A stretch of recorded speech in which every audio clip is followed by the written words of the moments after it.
Hard work, hard work, hard work, hard work, hard work, work. There you go. Forward! Hard work, hard work, hard work, hard work, hard work, work. There you go. Forward! Hard work, hard work, hard work, hard work, hard work, work. There you go. Forward! Hard work, hard work, hard work. Fall in. Hey, what's good? What's good? What's good? Y'all know what it is. It's me, your man, Trader Commission. Got the people's coach, Cornelius. He's in the building. Y'all know what it is. First Formation Morning Sports Talk. Checking in with y'all favorite vets on the net this morning. So come on, get in, fall in, fall in, fall in, because I know there's plenty to speak of. Don't threaten me with a good time. Bang, bang, night, yay. Yes, let's go. So I'm here for it this morning. I know, I know it's pretty insane, but I'm gonna be very humble. I'm gonna be very humble. But of course, we got plenty to talk about before we get to the NFL. What's good this morning, Coach? How you doing, bro? I'm doing all right. I'm ready to get it. I'm ready to get it this morning. Yo, it's crazy. So check this out, right? Plenty to talk about, like I said, especially when it comes down to the NFL. But first and foremost, a couple of shout outs and congratulations, of course. First and foremost, congratulations to none over there. It slipped my mind just that quick. Congratulations to none other than Tara Vanderveer, as she became the most winningest coach in NCAA basketball history, whether it's men's or women. Taking over, of course, the great Mike Krzyzewski, as she won her 1,203rd game in basketball with plenty more time to go. So, you know what I'm saying, of course, a huge milestone. And what's interesting enough is you still got Coach Gino Amurella, I can't even say this, Amurella, that's still just 7 games behind her. That's what I was gonna say. Where's Gino? Where's Oriana, man? I was like, you would have thought he had it. Yeah, you would thought he had no. So it's like all it takes is for Coach Vanderveer to slip up, and Gino's right there behind him. So right there behind her. Of course, in six more victories, he will tie Coach Krzyzewski, pushing him down the line to 3rd all time in the NCAA. And then being hot on the heels of Tara. So at this point, it's just a matter of whose team is going to become hot at this particular time. And you know what? Now I think about it, I think Tara has did it on the slide in a sense. I know Stanford has always been the women's dominant piece in the NCAA, and then we had to run with Tennessee, Connecticut.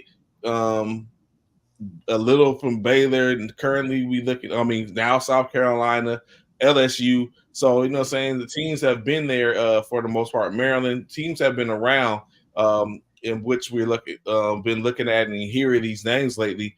But a staple used to be that, like we used to say, was always Tennessee and Connecticut. Now we're more so looking at LSU, South Carolina, and stuff when it comes to women's basketball. So interesting. But again, you know, saying Tara Vanderveer sets the record for the most wins in NCAA hoops history, regardless of whether it's men's or women's, and basically looking to build on that. So a shout out to that.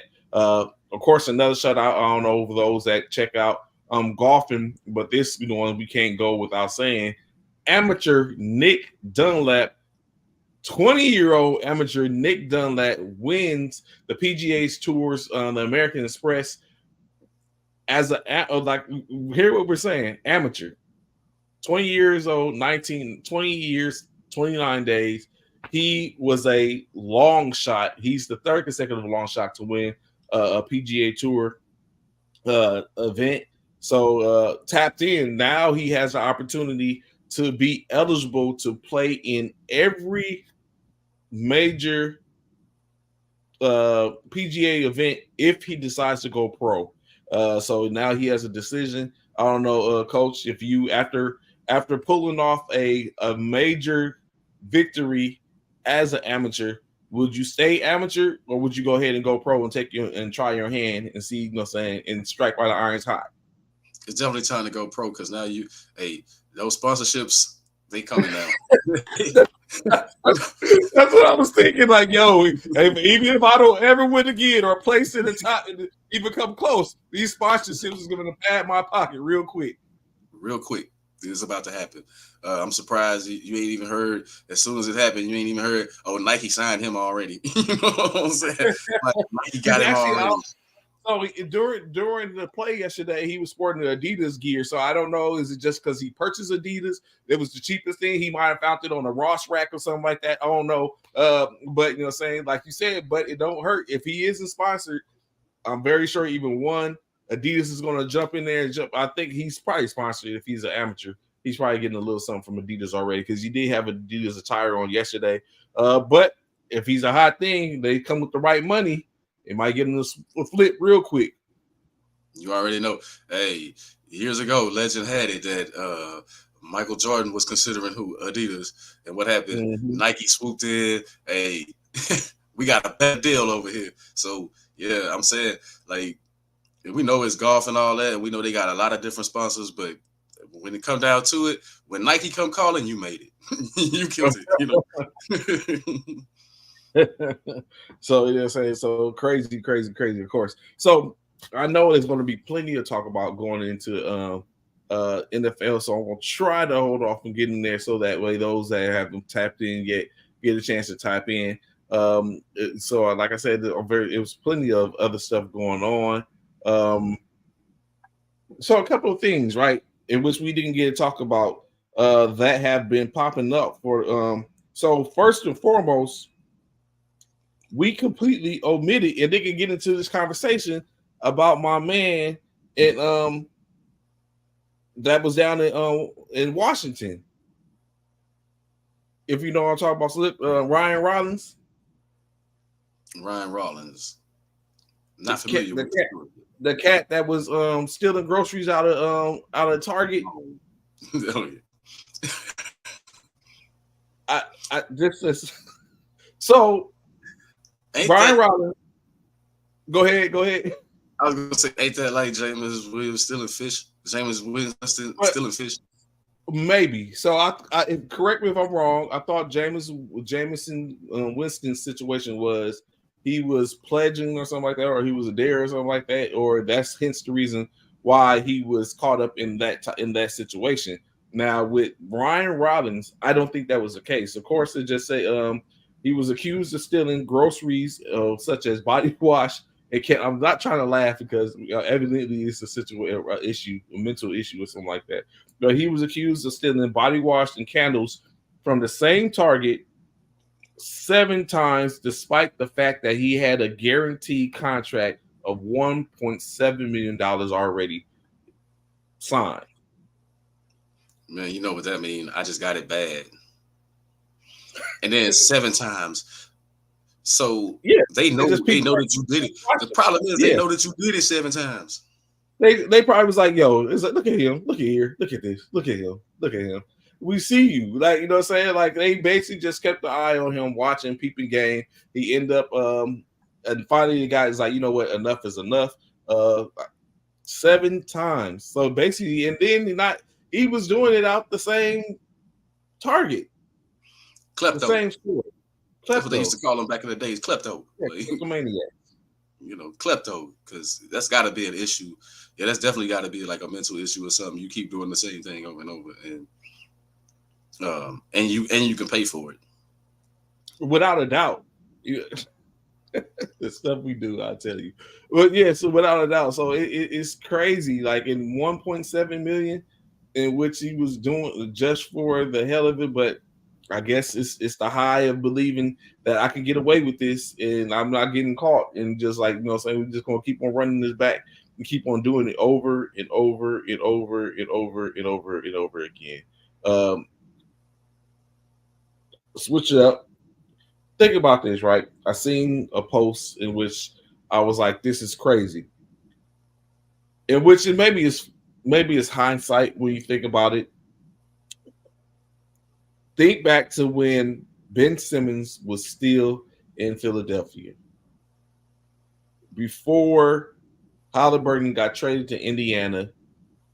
The the Philadelphia 76ers had an opportunity to trade Ben Simmons, Tobias Harris, and Matisse Thybulle to the Sacramento Kings for Tyrese Halliburton, Buddy Hield, Harrison Barnes, and 2 first-round picks.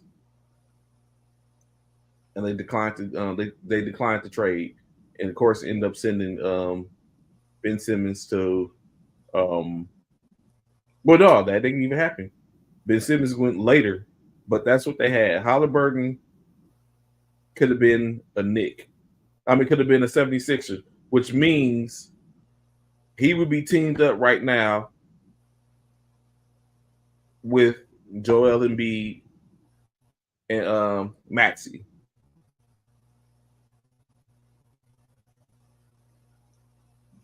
Do you think Philadelphia messed up on that trade? What do you think Maxey would have been there? Do you think Maxey would have been? I mean, like Oh yeah, he that's would have right. been Maxey came later. time. Would Maxey have been there? I mean, I think for the 76ers, I think they made a smart move as far as not pulling the trigger, because Harrison Barnes, he up and down. He got a championship or whatever, he a champion, but he been up and down. Ever since he left the Warriors, he ain't been that guy that consistently. Halliburton, I mean, at the time, sometimes you just don't know what's gonna happen, right? Because Halliburton was in Sacramento and they was all right, but they wasn't winning. You know what I mean? Like, they wasn't winning. Philly been trying to chase a chip for a long time. That's what they've been about. And plus, Ben Simmons was good, man. Like, let's face it, he was balling for a while early on in his career. The problem came when he couldn't hit free throws or something, or he refused to shoot or something. He got into his own head or whatever happened with the whole Ben Simmons thing. There's so many things that happened. I personally think the coach Doc Rivers really hurt his stock or hurt his feelings, and more so than the fans. But at the same time, it was like my thing with Philly is, what difference does it matter the pieces? Your leader got to step up in the games. Like, I'm gonna keep saying that until Joel Embiid show me something in the playoffs that he hasn't shown. Like, where your 40 pieces at? Where your 50 pieces at in the entire games? That's the difference with the Philly. It don't matter if it's Halliburton. It don't matter if it's Tyrese Maxey. It don't matter if it's Tobias Harris. No matter who you got, even though I'm not on Tobias Harris, I think they should have been got rid of him if they wanted to win. But man, but for real, it don't matter if you got James Harden, nobody. If Joel Embiid don't say, hey, you know what? I'm gonna go out here and I'm gonna match a Tatum, I'm gonna match a Butler, a Jimmy Butler, I'm gonna match a Giannis, then they gonna be in the same spot over. I think Halliburton, what he's done, he showed that he like Gilgeous Alexander to me. They showed that, man, when it's time, it's time. Like, they grew into what they are. So, looking at this, right? Continuing on, it's funny you said you talk about a 40 piece. Although we're not talking about points, we are talking about the number 40. As last night, the Udonis Haslam, UD, Mr. 305 himself, had his number hung up in the Raptors of the Miami Heat's arena and being retired. So, funny enough, right? In grand fashion, tell me what you think of this. Of course, none other than Stack 5. If you all know who Stack 5 is, we talk about Steven Jackson, a co-host of the Up and Smoke. Basically, left the IG quote saying, I'm not quote comment saying, felt like all the real ones got their jerseys retired. Being solid, skill, and style, earned, not given. Salute my boy, Mr. 305 UD at UD 40. Big congrats for all the real ones who will never see this day. Proud a real one got his just due. That was Stacks his comment. Enter into the chat room or the comment room comes Paul Pierce. This one was given, bro. I'm just saying. So before you say something, so UD sees the comment. So UD responds back at Paul Pierce. My first reaction was to choose violence, but I'm going to spare you because I know you ain't like that. You're entitled to your opinion, my boy. After this all being said, is it a fair? Is Paul Pierce truth? Is Paul Pierce telling the truth, or is he just trolling at this point? In the words of Pusha T, man, if you know, you know. Like, for real, come on, man. I respect Udonis Haslem. He 20 years, 21 years, whatever it was, however many years he played for the Miami Heat. He played for one organization. He was there for all three other championships. Yeah, all three of them. Him and Wade. Yeah. He started with the. I mean, you know what I'm saying? He was on the team when Shaq was on the team. I mean, he was on the team when Gary Payton was on the team, right? Jay Will, all them dudes, right? Yeah. I mean, and then his latter years, whatever he meant to him, sitting on the bench, mentoring the other players and being that mouthpiece. I think sometimes, man, sometimes they hang the mascot jersey in the buildings, in the rafters, bro. So there's no knock against you. I'm just saying. But in terms of maybe numbers and play is what Paul Pierce is alluding to.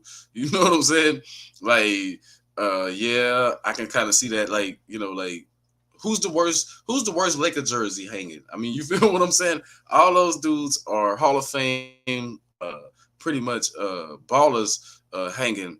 And you start to see the difference, right? You see who hanging in, who jerseys hanging in the rafters in Boston, right? How hard is it to get your jersey up there? So I think Miami got a different, because he's from that area, you know what I'm saying? Or because he played in that area so long, he become a part of that area, or he become a part of what they do, man. I just think that's all it is. I think they both, like he said, Paul Pierce can have his opinion, but I do agree that sometimes, man, like I said, not to be funny, but it goes back to what I was saying about Draymond, man, being a Hall of Famer. Everybody say he a Hall of Famer. Okay. You know what I'm saying? No arguments no more. I don't even argue with it no more, but good for you, Udonis Haslem. By time. I mean, that is true. That's a throwback name. Medvedinko. That's a throwback name. I haven't heard that name in forever. Like, man, y'all Laker fans kill me. How you brought up Medvedinko, man? Slava, come on, man. And then Slava get the slight. Like, I ain't heard this name in forever. That is not the same. That is nowhere near the same. It is kind of sort of. See what he said. If he had said Sasha, I might have been like, okay, but not Slava, not Medvedinko. That's not like he can't. Or even if he had maybe said, who was there for the longest? Robert Sacre. So let me ask you a question. What's up? Are we gonna see Derek Fisher's jersey someday in the Raptors in LA? Is he deserving of that? I mean, I'm just asking. I'm just asking. Don't know. Are we gonna see Derek Fisher? I mean, he was there for all 5 rings, hit major shots in games. I think in some game. I mean, let's just keep it real. I think in games, in the playoffs and stuff, he had more of an impact than Udonis Haslem sometimes. I mean, I'm just saying. I'm just glad to have you this morning. So I don't know. You know what? I kind of thought about that the other day. Is D Fish deserving of getting his number retired in LA? Will they retire that? Say that number 2. I mean, Pau Gasol had his retired, right? Yeah, but that's what. But Pau Gasol, and how long was he a Laker? Like he wasn't longer than Derek Fisher. No, because Derek Fisher left and went to Utah, and we had to bring him back. I'm just saying, man. No disrespect to Pau Gasol. I know he was a good player, great player for a while in the league, man. I'm just saying, like, if you go hang your just Haslam's down there in Miami, then pretty soon D Fish jersey gonna be in the. You know what I'm saying? It's gonna be up there next to Pau. So let's keep it real. Let's keep it 100. Is there any other Lakers that are more deserving than D Fish getting his jersey hung right now? I mean, what I'm saying. Maybe they immortalized. Maybe they immortalized the 0.4 second bucket, and that's what he gets, a statue in front of the crypto.com arena. Maybe that's what he gets. I'm just asking you. I'm asking, like, Udonis Haslem. Yeah, I don't think. Do you think Udonis Haslem jersey should have been hung? So we're talking about. So let's keep it in perspective. AC Green, you know what I'm saying? Kurt Rambis, but let's keep a perspective, right? Udonis Haslem's jersey was probably hung for those exact reasons what you just said. He was there all 21 years. He was there at the beginning. When he was playing, he was effective. It was the later years in which he was no longer on the court, but it was a couple of times that when he got some burn, he dropped 20 pieces, or you know what I'm saying, or he just, you know what I'm saying, when his number was called, he answered the bell. So it's I guess when you look at it, it's an embodiment of what the Miami Heat are, and that's why his jersey is hung, because it's to give him, to play that homage to him, like, you were consistent. He was there. He did exactly what he needed to do, and that was it. He was before the Chris Bosches and all that type of stuff. Like, Chris Bosh, I don't know, but I think his jersey's up there. He was integral in winning some championships there, but so was Udonis Haslem, and he was there for each one of them. Like you said, he was there before Shaq, when it was just mainly him and D Wade that was there. So I think from a standpoint of it being that they hung it, because it's not like you said, we're not talking Hall of Fame. That's not what we're saying at all. But and it's not to say that he's not worthy of a Hall of Fame, but it would be less likely when we talk about that. Now, if we was to say Derek Fisher compared to Udonis Haslem for the Hall of Fame, you know what I'm saying, I don't think either one of their names should come up, in my personal opinion. But you're saying it's no different from let's talk about Robert Horry in the Hall of Fame. I'm just saying, I think he's Jimmy Johnson just now getting into the Dallas Ring of Honor. To the Dallas Hall of Honor, Ring of Honor. So he should have been in the Ring of Honor. I mean, I'm just saying, like. So congratulations. I think you don't want to water down the fact, and that's why I think, like, Paul Pierce was out of pocket with this was given. I'm just saying, like, you know what I'm saying, you have to understand why was it, you know what I'm saying, why was it that he was hung, like, he contributed to that organization. That was it. Now, I would have questions if Paul Pierce got a jersey hung up in the Clippers arena. I would question that. Right. Like, Paul, you know what I'm saying? That, or even in Brooklyn. Like, the only place in which Paul Pierce was dominant was when he was in Boston. That's it. He won a championship there. That was it. Outside of that, him going to Brooklyn, it wasn't too hot. Him going to the Clippers wasn't too hot. And everywhere he played after that. So his most dominant time frame was in Boston. Anything after that is like, what was Paul doing? But in that conversation, the way Steven Jackson phrased it, a real one. I mean, what is he alluding to as far as a real one getting man, it don't come down to. I think what is he alluding to is him saying that, you know, saying the mentality and how we see UD, you know what I'm saying? UD was one of those that he's going to say what he's going to say. He doesn't care who it is. He'll sit up and say it because he did it. What's going on, TT? What's going on? Glad to have you formation with us this morning. Remember, he got into it with Spoelstra on the bench. one time. excuse me. He got into Coach Spoelstra one time on the bench, in which they was having it out. He said had some choice words for him, and basically coming at him because he felt like so. It's like that mentality, I guess, what embodies what Steven Jackson's. He sees himself like he's going to keep it real, keep it 100, and all that type of stuff. And so I think that was just the mindset of where he was going in and what he was talking about. So he said this is a real one for those who won't get their jersey retired. Because let's be honest, there's going to be probably some ones that will never see that light of day, but they were contributors. Maybe one being Derek Fisher. He was one of those, like a huge contributor to his organization, and we don't know how far it is before we see the two hanging up, because at that point that means it's no longer going to be there. So and then like you just said, Paul Gasol got his hung up before Derek Fisher.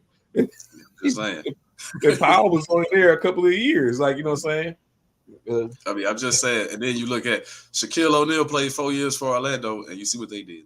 But they had to, because that was their first major pickup for organization, though.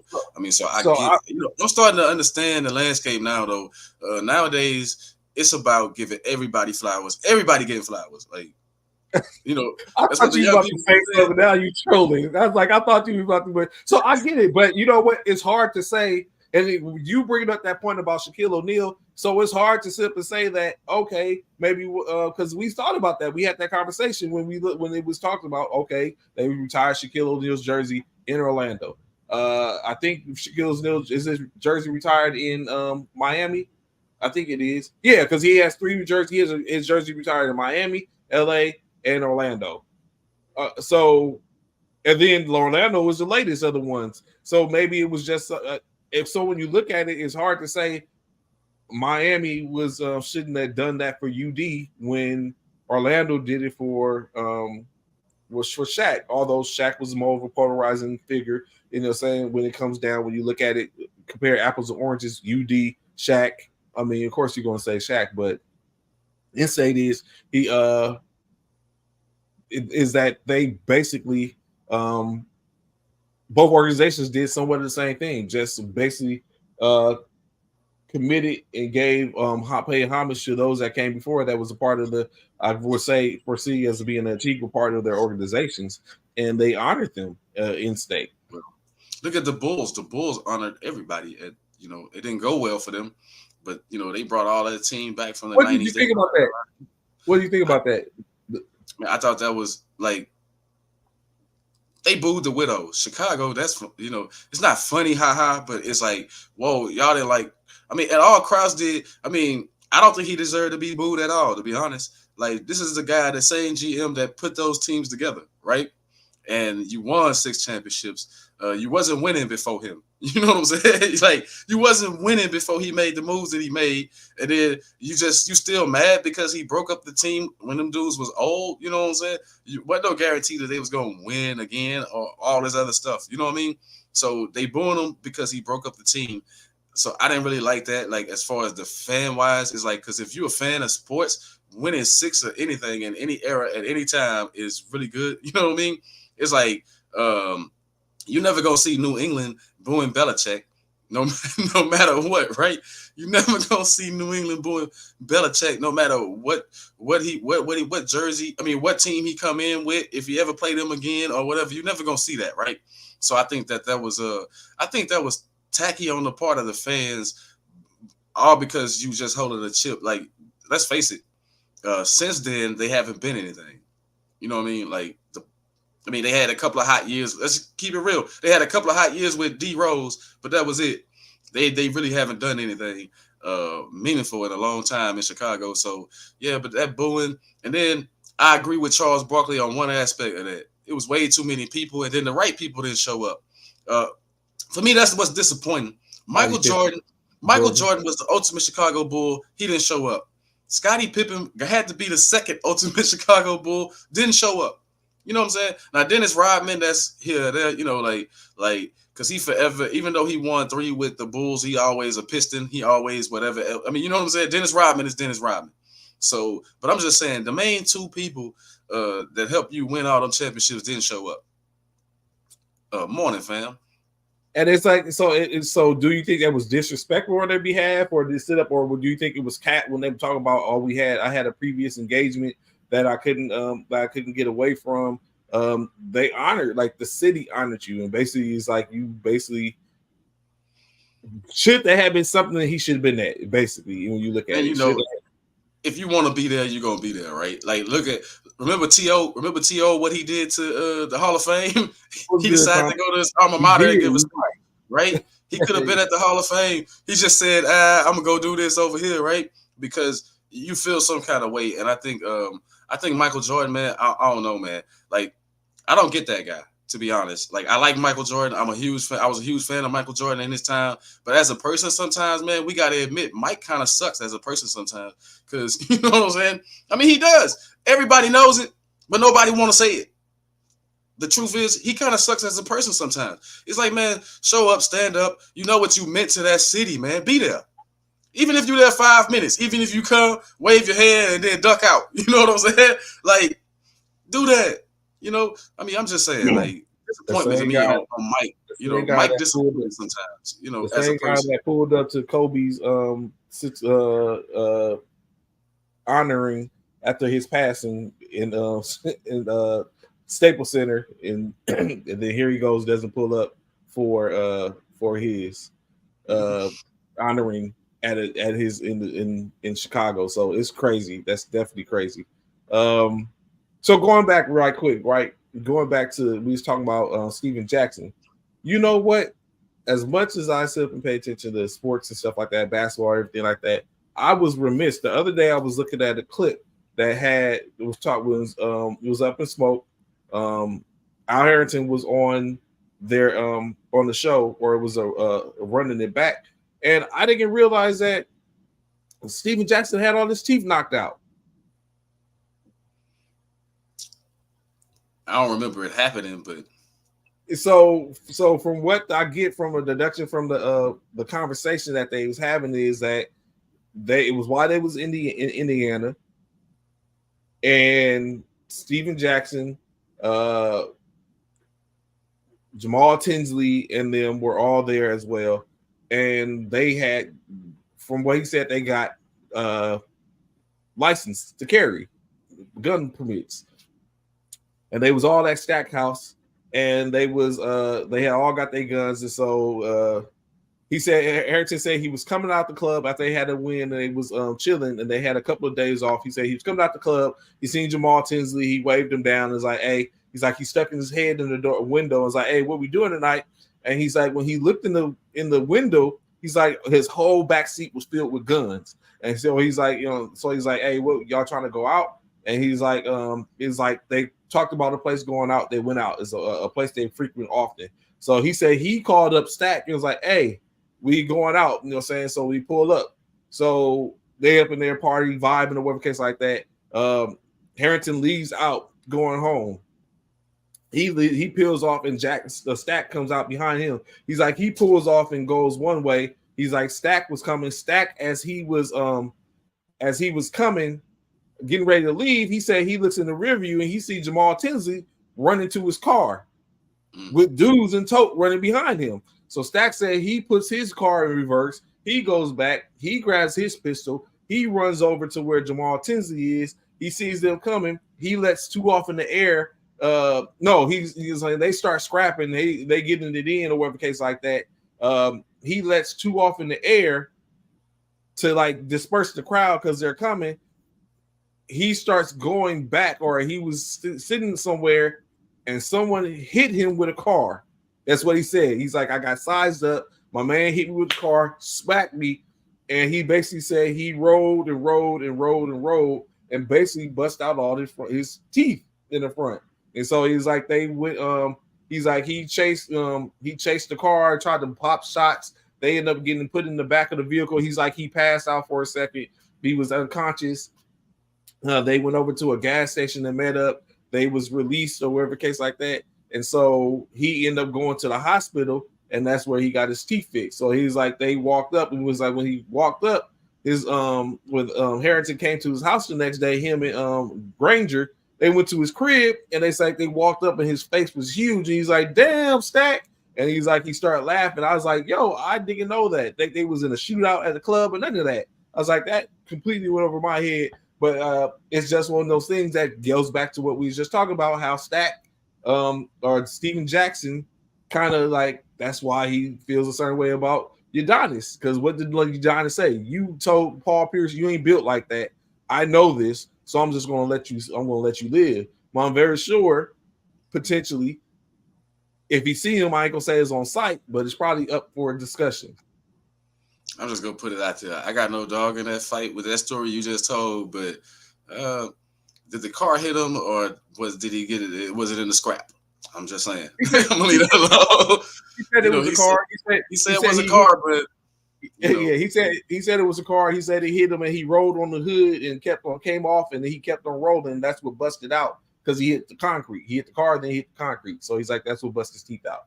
So I was like, that's crazy. I was like, I didn't know that. I had never heard of it. So of course, getting back into some more of the current NBA, of course, what happened like that. The Clippers, man. The Clippers. 22 unanswered points to close out the game. 5 minutes and 30 seconds in the game, and you're down 114 to 103, and you close out the game at 114 to 125. It has been done before. Tommy says they are scary good. It's been done before, or is it basically based on the team they was playing? I mean, both of them are NBA teams. Can we say that it was the team they played as opposed to? No, we can't say that. It's what Tommy said, man. I told you they was going. And I told you if that man is out there on the court for them, they dangerous, man. They're gonna be real dangerous. If he stays healthy, they're gonna be real dangerous. Look at that. James Harden just get to play ball. When's the last time James Harden just get to play ball with no pressure? You know what I'm saying? He just get to play ball right now.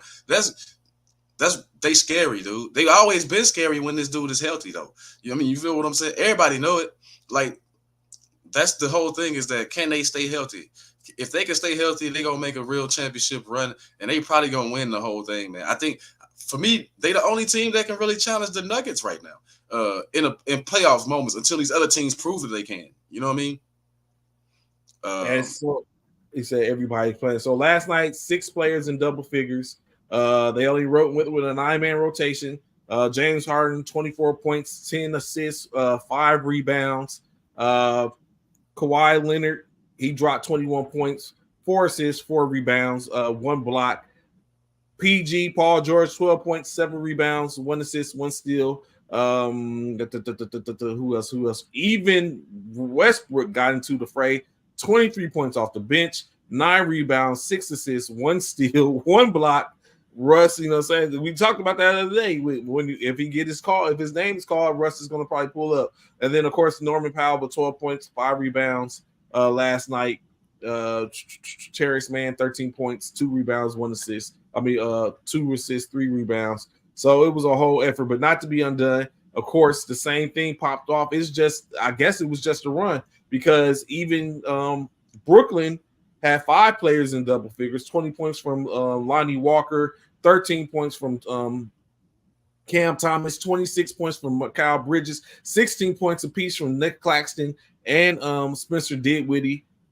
It's just they was up. Like it's just they fell off. They fell apart at the long time where I don't know, was it the defense or whatever case like that, but 22 points in a closeout. That's how do you go back? That's tough. That's all I can say. That's tough. That's tough. They balling right now. They coming up. Just like all of a sudden you starting to see the Suns starting to get their act together, right? The Suns was out of it for a minute. Now here they come. It's like, but the Clippers, man, they, I was surprised. Like I said, the whole James Harden move, I wasn't too thrilled with it because I thought they could have won without him. But it's gonna help them at least right now, early on, you know what I'm saying, in the regular season, it's gonna help them get healthy and be healthy. I think that's what's gonna help. And then Russell Westbrook, man, I give him a lot of credit. I give Tyronn Lue the ultimate credit for figuring out how to balance all those egos and keep all them in check, and keep them all happy out there and playing together and got them buying into playing their roles. But then I look at Russell Westbrook really, like really taking on the role, you know what I mean, and really just doing what he got to do when he called upon. That says a lot, because remember, Russ had that reputation that he wasn't going to do stuff like that, and you know how you guys painted the picture of him. Oh, he just, you know what I'm saying? But nah, Russ showing you that he can be like a extra cog in the wheel, you know what I'm saying, and not have to dominate and all that stuff to get it done. So I'm liking what I'm seeing. We already knew Paul George. Paul George always been an unselfish player. You know what I mean?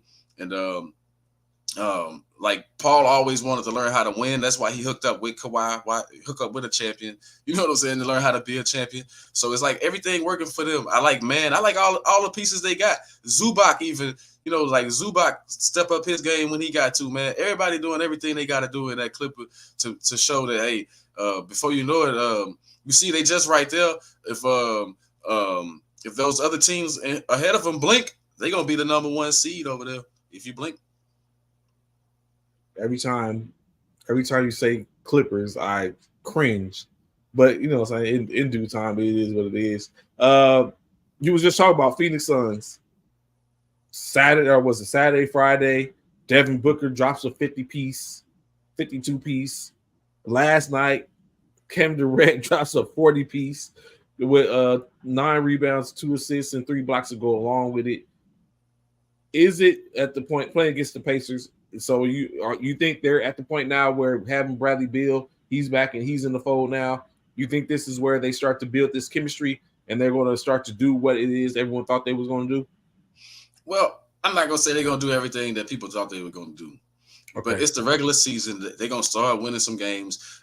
They probably going to come when they get in the playoffs where they just don't have enough around them 3. You got those 3, and then pretty much what else you got. So unless other players start stepping up around them, it's going to be real short for them in the play. It's going to be a short run in the playoffs for them, because you're going to need all that. But I think you got enough with those 3 in the regular season to win enough games to probably get out of the play-in at some point. You know what I'm saying? Like, it's some shuffling that's going to happen. So as the less experienced teams start falling, the experienced teams start rising. They got enough to do their thing. But, man, in the playoffs, it's going to be the same story. You ain't got enough around you. Same thing last year when it was just Durant and Booker, and they didn't have enough around them. They're not going to have enough to make a good run, a decent run in the playoffs. Of course, your team, whether you're a team of your loves currently, the Orlando Magic got back on track last night with a 105-87 win over the Miami Heat. Of course, Denver Nuggets were victorious last night behind Jokic's 42, 12 and 8. What do you expect? Of course, the 113-104 over the Wizards. It was the Wizards.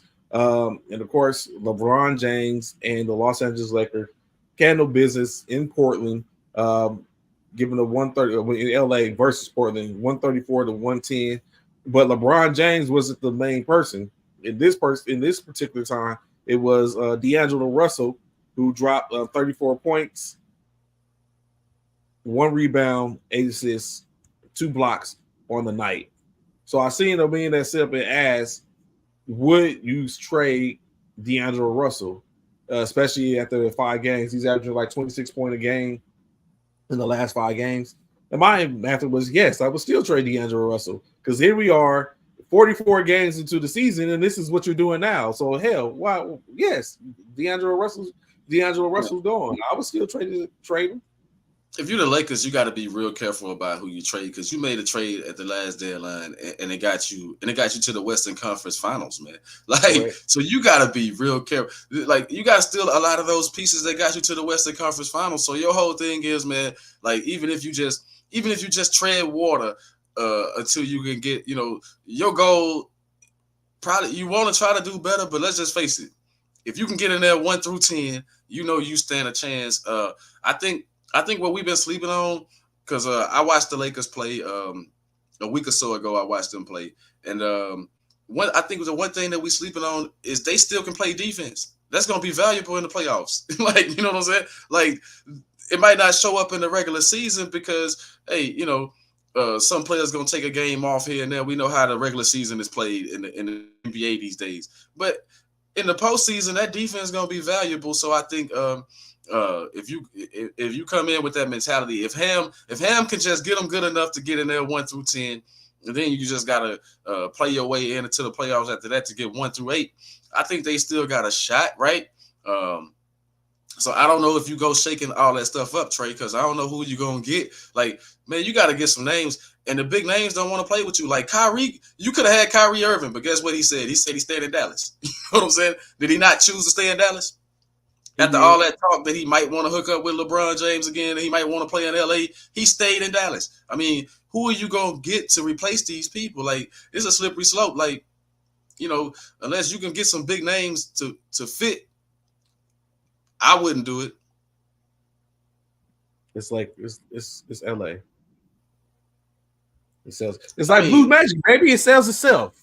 But you got swept. But who wants to play? Like I'm saying, like who wants to play? Like who trying to go there? Like you got swept. Remember, you got swept in the Western Conference Finals. You didn't get swept in the first round or the second round. So why you want to see if this squad? I sit back and play this squad as long as see what they can do to get. I mean, you need a shooter. But you don't really need to trade Russell to get a shooter. You got other pieces you can move to get shooters. I think for me, I look at the whole body of work when it comes down to it. So the expectancy for me would be if I'm bringing in somebody is that they're going to be able to be there sometimes. Like we're not doing like Indiana. They brought in Siakam. 30-year-old Siakam, who is a free agent at the end of the year. So say everything doesn't go as planned in Indiana. Siakam might walk, and they gave up what they gave up to get him. So it would be definitely doing something of that nature to where it's bringing somebody that's going to have some longevity to be able to stay, and hopefully they can be able to contribute to the organization.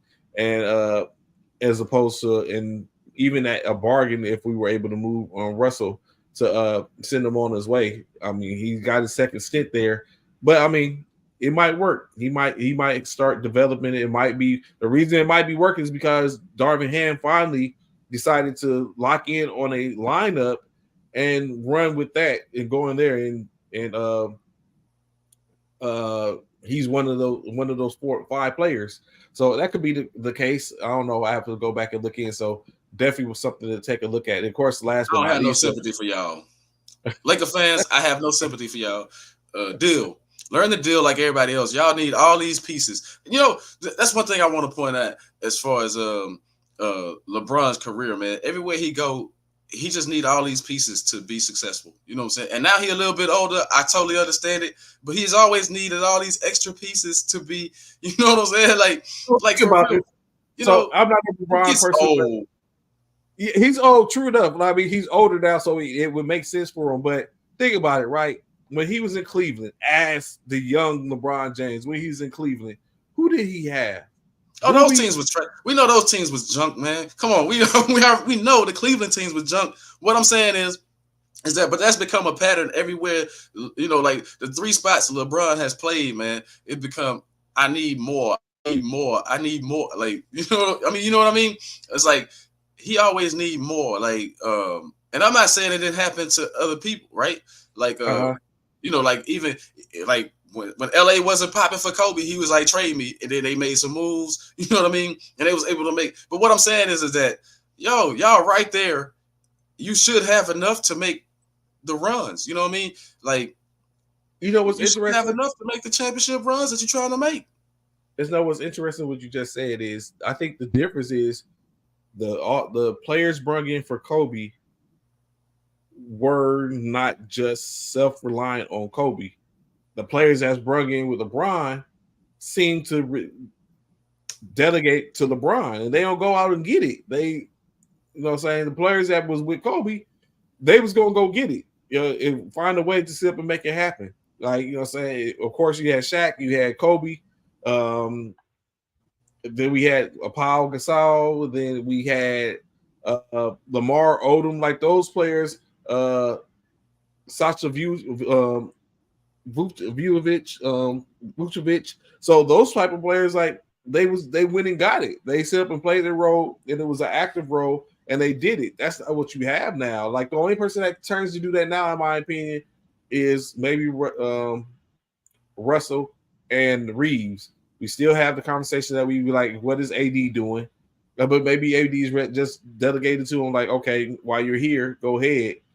But we need it now, and that's why all the conversations we talking about. But I think that was the difference. The players that was around, and let's be real, it wasn't the same caliber of players for the most part that between LeBron's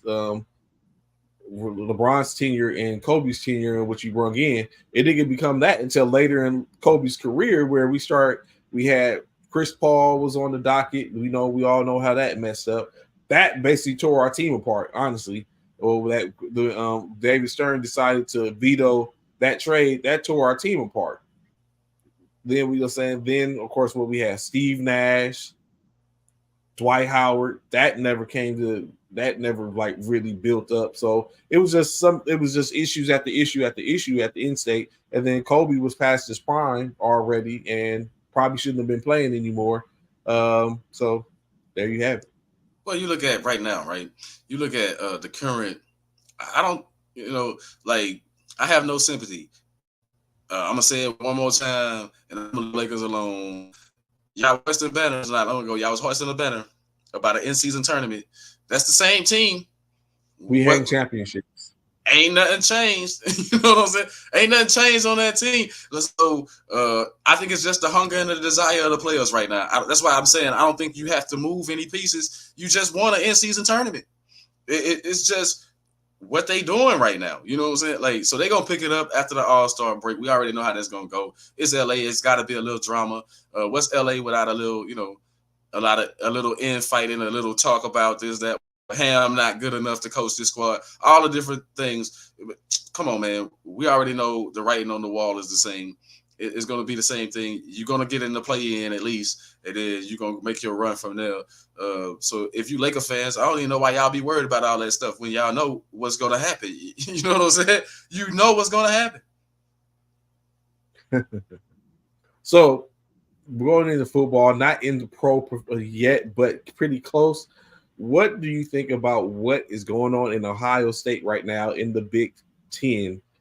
I just said, now that I think about it, that's a problem for USC. The Ohio State is picking up players. They getting all of Alabama 5-star recruits and stuff. You know what I'm saying? They get a lot of Alabama. I'm looking Ohio State, but Ohio State gonna beat Michigan if they don't start stacking the deck. Ohio State not worried about USC. They not worried about anybody else other than Michigan. We already know how that goes. Like, they want to beat Michigan. That's what we want. Keep looking the other way. I mean, it's going to be that way until those teams coming from the Pac-12 prove themselves within the Big Ten, man. They gonna keep looking at it's Michigan. The big dog is Michigan. Who won the national championship? Michigan. Who beat them like in the last couple of years? You know what I'm saying?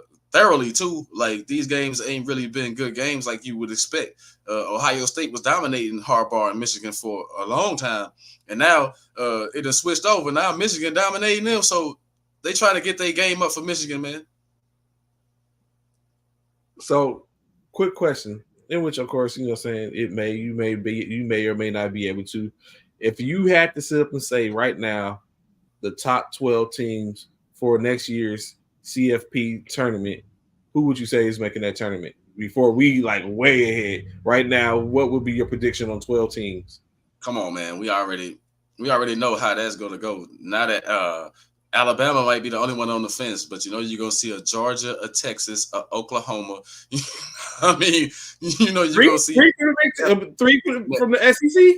Man, probably more than that, but that's just the three I'm giving you. You still got LSU to go. You still got, you know what I'm saying? You still got so many more to go. But then you look at it on the other side, then you just hit the Big Ten.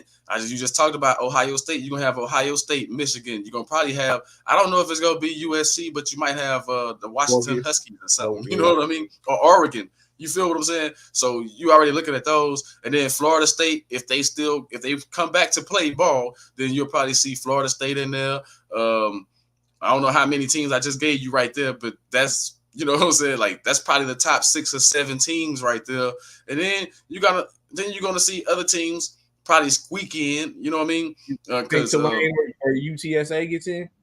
No. You think we'll be potent? No? You think it's gonna go to another one, someone else? Because it's always gonna come down to that quote unquote strength of schedule thing. Well, I'm very sure one of them have to get in, especially if they're a conference champion.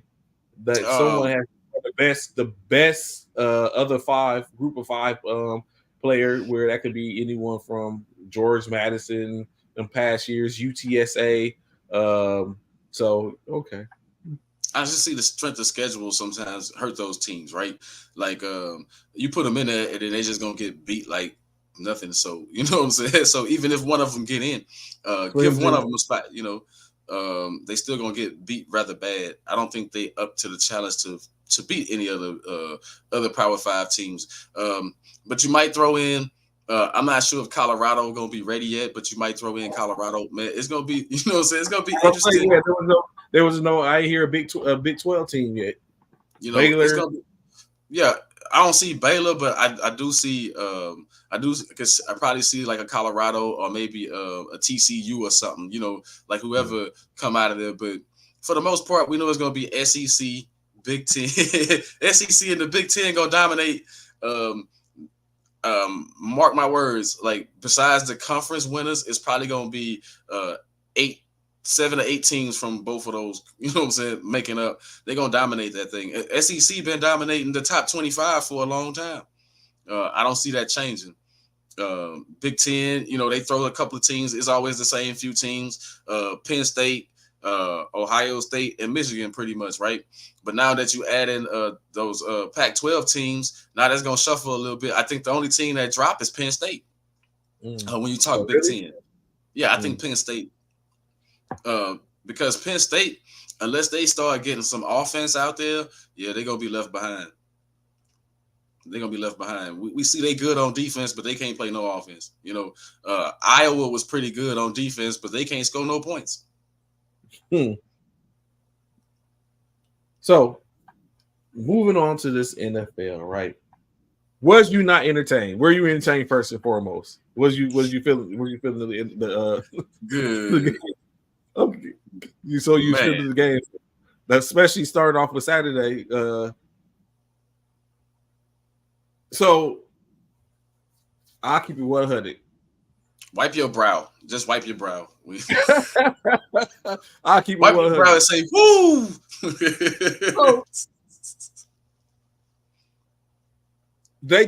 Green Bay did exactly what I thought they was going to do. Aaron Jones was going to sit up in. So, well, you know what? No, I'm not going to do that. This is what I will do. There were certain things that happened that allowed Jordan Love to cook the way he did, right? Aaron Jones was doing exactly what I thought Aaron Jones would do. He ran the ball efficiently. Now, Jordan Love was the recipient of some mishaps due to the conditions in which he's very quick-witted, and he got the ball out where he needed to get the ball out during that time frame. Now, did those times like all game long, the San Francisco defense, more so the DBs or defensive backs, were slipping, sliding, falling all over the field. Of course, that left Green Bay wide receivers open. It's a part of the game, duly noted, but that was a contributing factor. And it came in some key time frames. And I don't understand how was it that the 49ers on their own field was falling and slipping all over the place, and Green Bay wasn't. But, I mean, it is what it is. Moody with the missed field goal. I know everyone keeps on talking about the Packers kicker, but hell, Moody missed a field goal too. You know what I'm saying? So in-state, when you look at it, they had Love and Jones, and we had a CMC, in which it continues on. Brock worried me a little, and let's keep it 100, whether it's good or bad.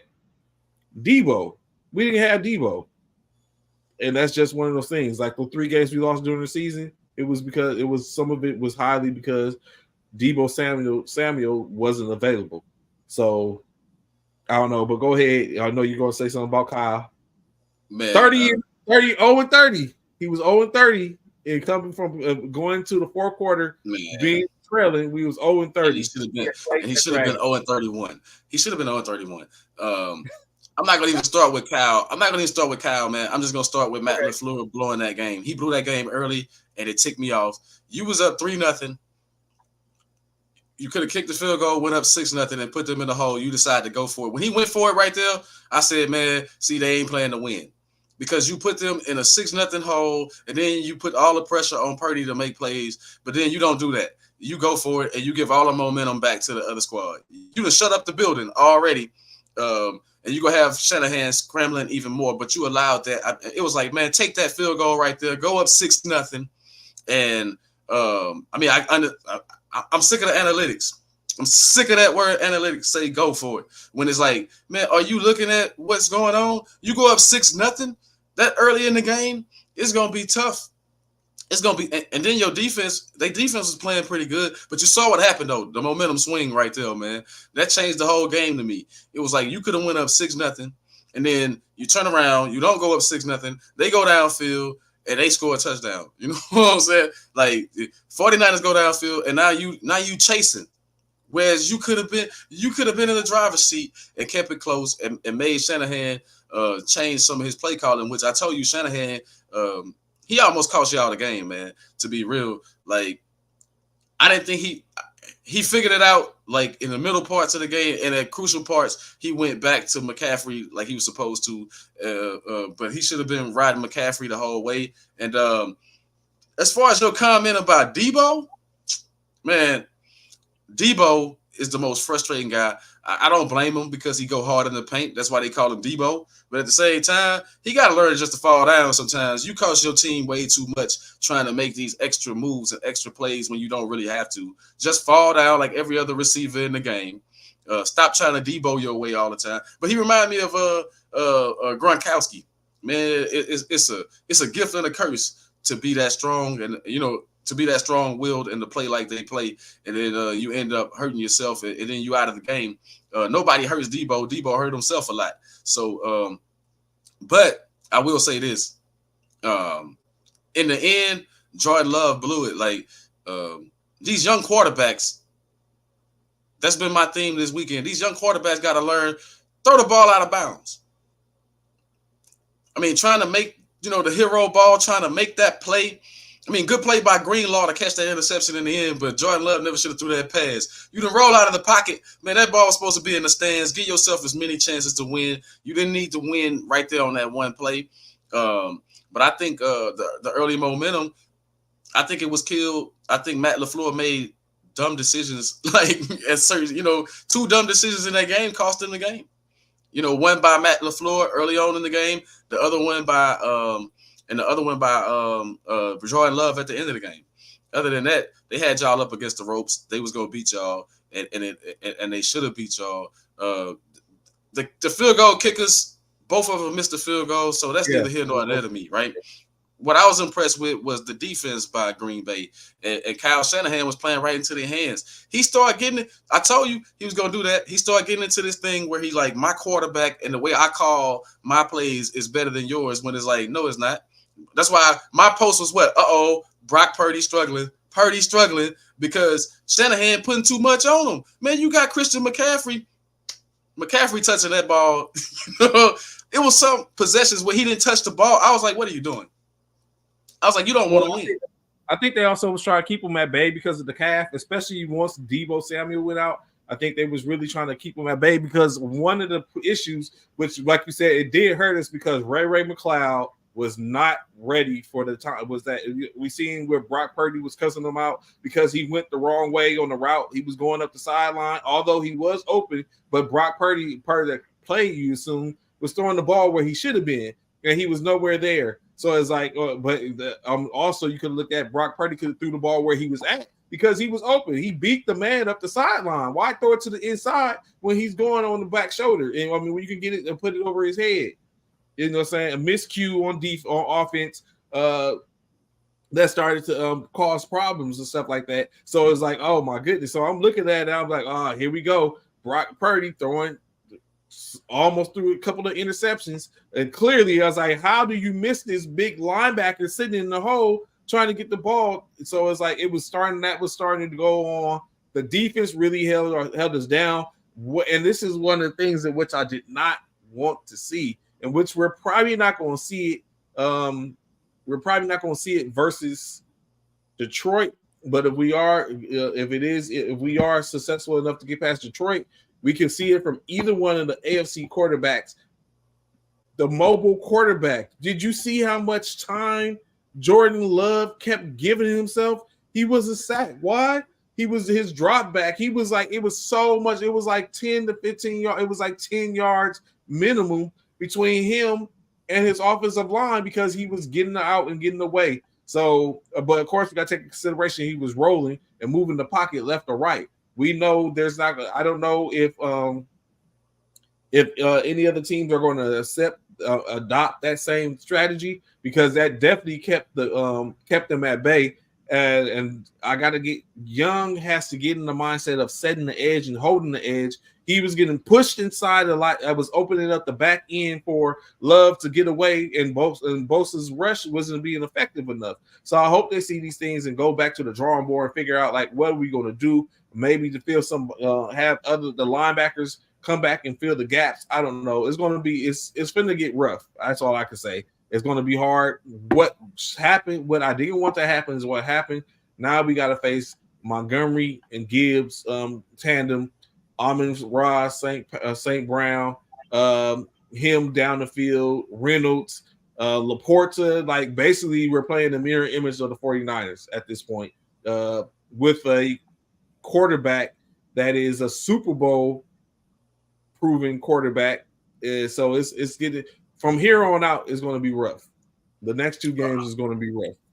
I actually, like I said, I tip my cap to the players because the players pulled that out when the coaches blew that. Matt LaFleur going to be kicking himself the whole offseason because that first 3 points that he didn't take is the same 3 points that he needed to tie the game up in the end. Or probably, that last drive should have been them going down for a game-winning field goal. You know what I'm saying? Instead of a game-tying field goal. So, but that's why they play the game, right? Like, I was like, what's worse than Kyle Shanahan in a playoff situation? Now we know Matt LaFleur. You know what I'm saying? Now we know Matt LaFleur, man. Wow. Come on, coach, play to win. That wasn't the only game that I saw stuff like that where, let's move along. Good win for the 49ers. Now you know I'm going to be rooting for the Lions, by the way. You know that, right? Because y'all can't get number 6 before the Dallas Cowboys, man. That's the only thing I don't want. Like, oh, my goodness. Following game, or with the earlier game, of course, the Baltimore Ravens faced off against the Houston Texans. What was your impressions of that game? Or maybe it came in the second half because they was actually even going into the after the first half. Do you think that the pressure got to him, or was it just Lamar Jackson? That's it. Lamar. In the words of my mama, man, Lamar Jackson single-handedly beat them. Like, he pretty much beat them by himself. But I was disappointed in the Texans' offensive strategy, man. It's like they didn't go downfield like they was going downfield. Like, not too many passes downfield. They never stretched the Baltimore defense like they was doing all season long. They went away from that. They got a little conservative to me and started throwing intermediate routes instead of, you know what I'm saying? Like they didn't even try to push the ball downfield, in my opinion. And I think that was the difference. I think that was a huge difference because you had to make Baltimore's defense is too good for you to let them sit there like that, man. You got to stretch that defense. They lost 2 games to the Pittsburgh Steelers, and both times it was because of what Pickens and Johnson could do on that secondary. They don't have too many weaknesses, but you can make some plays on that secondary, especially when they was giving them man coverage. I didn't understand why C.J. Stroud, why they wasn't going deep. I'm sure D'Amico Ryan's a rookie head coach. He'll get that together and he'll realize, man, don't go away from your strategy. They should have stuck to that strategy. They would have scored more points. And I think that would have helped them out at least somewhat to have a better Singletary could have got better runs if you playing that strategy or whatever, if you're doing what you got to do. But man, Lamar Jackson just said, hey, they paid me all this money, and now I'm going to show y'all why they paid me this money. Pretty much. That's all it was. Do you think that the let Lamar spin mentality is going to carry them far for these next 2 games? I don't know. It can go either way. Okay. What'd you say there? I was going to say it can go either way, Trey, because you got to look at he didn't kill him. What the Texans didn't do was make him a passer. And correct, because you saw if you see Lamar Jackson's one weakness in his game, man, it's when he got to hold the football. It's when he got to think about who to pass the ball to, and they didn't do that enough defensively. Make him hold, they put the rush on him, so they automatically made him a runner. You feel what I'm saying? But my thing would have been contain, make him, because he typically make not the greatest decisions when you make him hold the ball. You know what I'm saying? When you make him just have to pass. Now, don't get me wrong, he can pass, but what I'm saying is that you had a better chance making him a passer than you do allowing him just to run when he feel like. I mean, you know what I'm saying? Like you turn your back because you D it up so much, and then he take off, and the one thing you can't stop is him as a runner. Mm-hmm. And that's why he ran all over him. 11 carries, 100 yards, 2 touchdowns, compared to what you were just saying, him as a passer, 16 for 22, 152 yards, 2 touchdowns. Of course, but those came in the time frames in which he was in the red zone. None of his receivers had more than 21 yards on a catch. So the very more dink and dunk West Coast offense type. Justice Hill contributed 13 carries for 66 yards. Dalvin Cook had 23 yards. Gus Edwards, Justice Hill was 66. Edwards was 40 yards. So the run game was very apparent.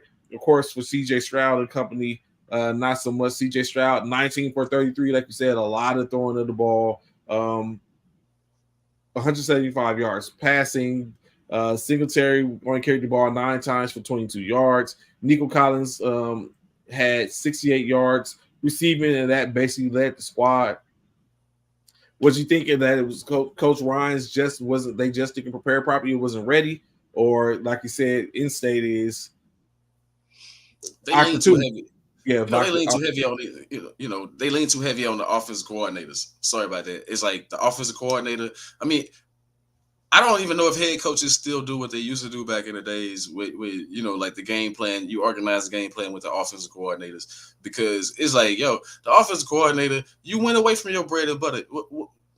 This dude been dropping dimes all year long. You take shots downfield, and you ain't taking no shots. Like, I mean, even when the game was getting away from you, you still didn't take shots downfield. I don't even understand it. You know what I'm saying? Like, I don't understand the mentality. Slowick really slowed it down. In that game, I don't know if some of the play calling, like they tried to run a couple of trick plays, and my philosophy is real simple, man. The team that start running those trick plays is a team that normally lose. You know what I mean? Like when you feel like you have to start running trick plays to win a game, you lose. So it's like just a couple of the things, and then the other thing is, let's face it, Houston had all the momentum early on in that first half, but they kept killing themselves with penalties. Penalties was that was the biggest thing. Like, you can't keep being 1st and 15, 2nd and 15. I mean, over and over and over again, all those false start penalties. It was like, man, clinic on what not to do. Like in the playoffs, like every time they get momentum, they take it away with a penalty.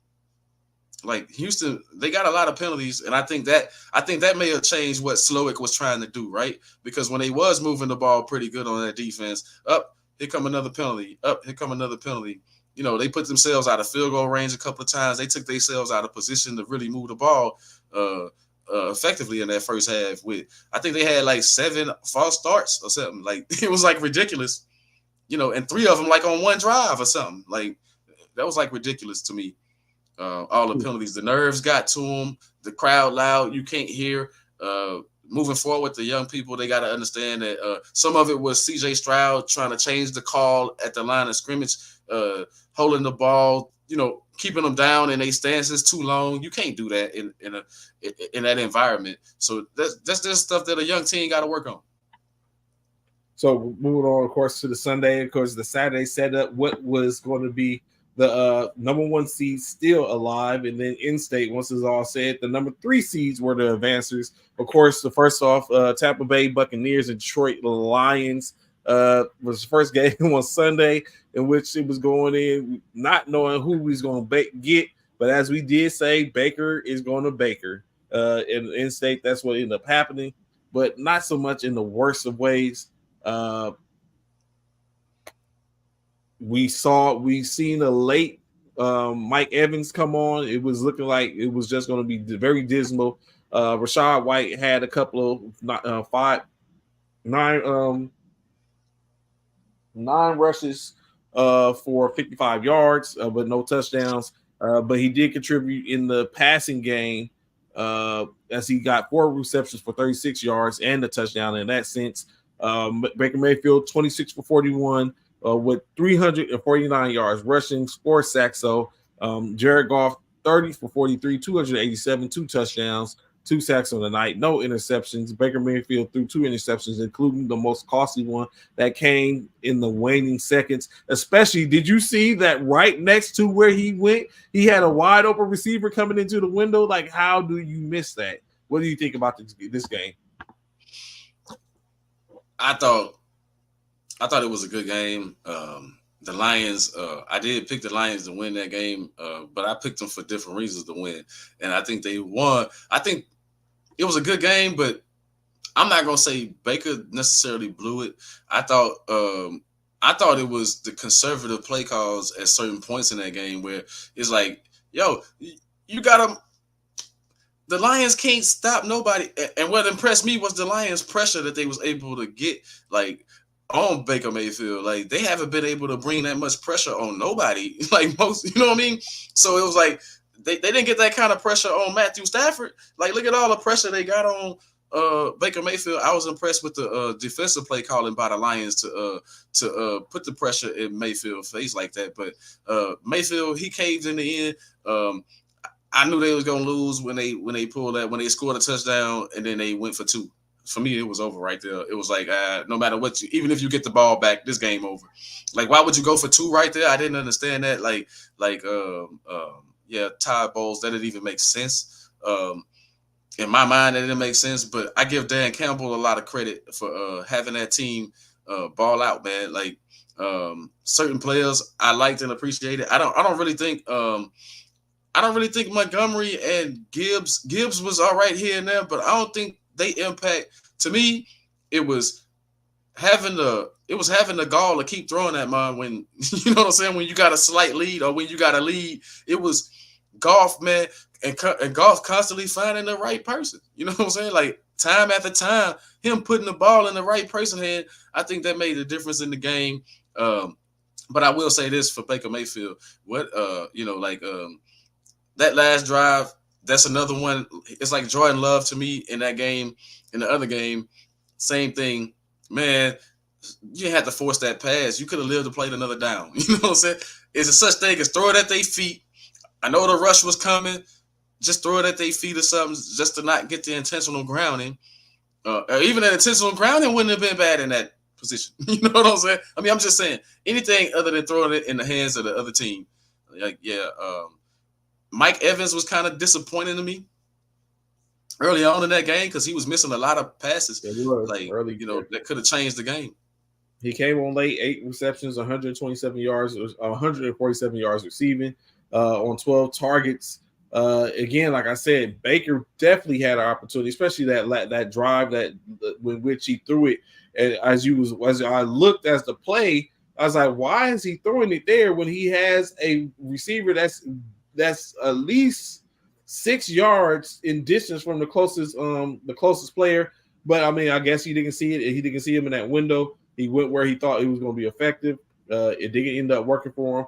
Amon-Ra St. Brown, 8 receptions for 77 yards and a touchdown. We see one of the later touchdowns.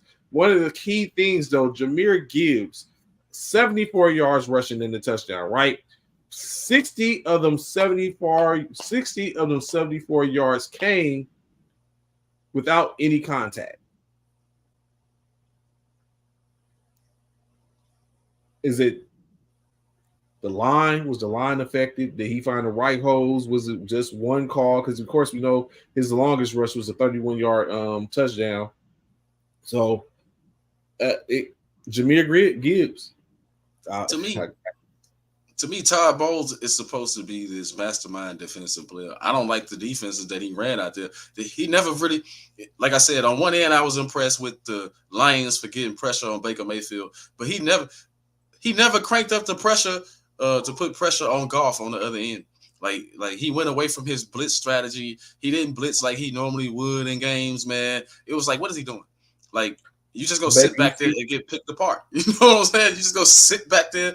You're not going to even, like, when the Lions started to threaten the run, Trey, you're not going to even bring 8 men in the box. You're not going to do any of that. Like, I think, yeah, like, I didn't understand Bowles' strategy on defense either. Like, what are you doing? Like, do what got you there. I think sometimes you overthink it, right? Like, you overthink it when it says it's a playoff game, instead of going out there and say, this is what got us here, so let's stick with this, right? I think they said he normally blitzed like 69% of the time in certain situations, and he didn't do any of that. You know, on third down, Goff had all day to throw the ball on third down. Maybe he didn't see. Maybe he looked at him in different lights. Maybe he figured that, Goff wasn't ready for this moment, and he gambled, and he came up snake eyes. Of course, the last game of the night, in which I don't know how this is going to end up going in state, but what we do have is now Patrick Mahomes has put himself into a mode almost Tom Brady-ish. 6 consecutive conference final games in which he can get potentially his 3rd Super Bowl appearance. Is Kansas City the new Buffalo? Is Kansas City the new New England? We know they are. We can see they are. You got to go through. But this time, Kansas City coming to you. But you got to. It's still Kansas City. Like Buffalo. How disappointing is? Man, that game. Wow. I don't even know what to say about that game, but I can say congratulations. And I also want to say congratulations let me congratulate the Lions on doing something that organization never done. You know what I'm saying? Like, I got to congratulate them, man. You've never made it to an NFC championship game ever, and here you are. Like, that's impressive. You know, I don't know if you're going to make it to the Super Bowl from there, but hey, your chances are looking pretty good now. You gave yourself a chance. And I doubted y'all. I really did doubt the Lions. I didn't think that I knew they was going to play all right, but I didn't think they was going to be this good. You know what I mean? Like, that's impressive what they doing. You know, in 3-4 years, good way to turn around that organization that's always been at the bottom of the barrel. I'm impressed with that. Now, moving ahead to this Kansas City game, the finish was crazy to me. Like, everything was all right. Neither team could really stop the other one that much. Especially Buffalo couldn't stop Kansas City, but Kansas City kept coming up with field goals, or, you know, like when they had a chance to put the game away. Hardman with the fumble, see, trick play, and I thought Buffalo was gonna win that game right there, Trey. I thought it was over. I said, now Josh Allen, all he got to do is go down here, but you play for a touchdown. You don't play for game time field goal or whatever. And then when Allen fumbled, I said Kansas City blew their chance to put it away again because he tried to pick it up instead of fall on the ball. It was like, wow. It's like, yo. So I just knew Josh Allen was going to close that deal. And but my yelling at the TV in that game was for the second half for the Kansas City Chiefs. It was turned, like I said before about Lamar Jackson, it was turn Josh Allen into a passer, make him pass the ball, and because he was running. They scored the bulk of their touchdowns because he ran the ball. You know what I'm saying? Because he was running the ball. Yeah. I think he let him off the hook on his last drive. Instead of running the ball, he decided that he was going to pass it. I mean, but two of those passes was where it needed to be. Hence, I don't know if everyone heard it, but I was like garbage. Like we talked about Stephon Diggs last week before this game. And Stephon Diggs did exactly what we thought Stephon Diggs was going to do. 3 for 21 on 8 targets. He did exactly what we thought he was going to do. True. I mean, and then he dropped the ball hit him right in his hands, man. The one he should have had, 65 yards. Like, come on. He dropped it. Like, I knew he was going to do that because he always woofing, and he never just come with his game. I mean, a bit of advice to Stephon Diggs, man. A little bit less woofing on the sidelines in the offseason and all that kind of stuff.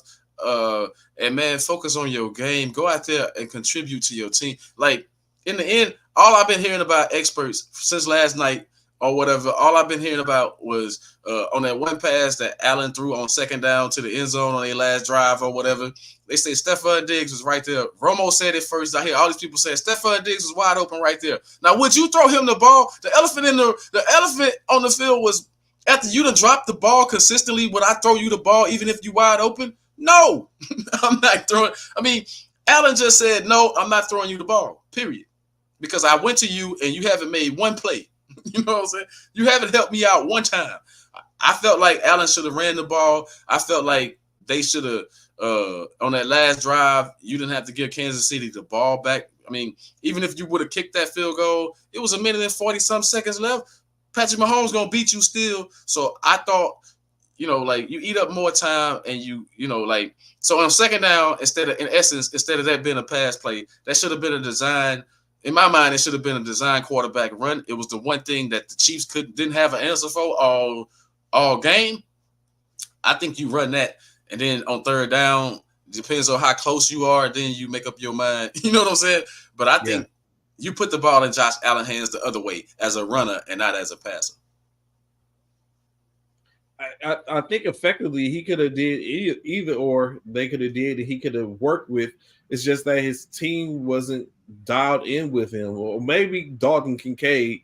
But we're talking about a tight end. Although Travis Kelce was the leading receiver for the Chiefs, just like Kincaid was the leading receiver for the Bills. Kelce 5 receptions, 75 yards, and 2 touchdowns, which of course was a difference. How do you get that open as Kelce? Like, we know Kelce is his go-to. How are you that open on the play? Like, I think it was the mental aspect that really took its toll on the Buffalo Bills in that aspect. Maybe having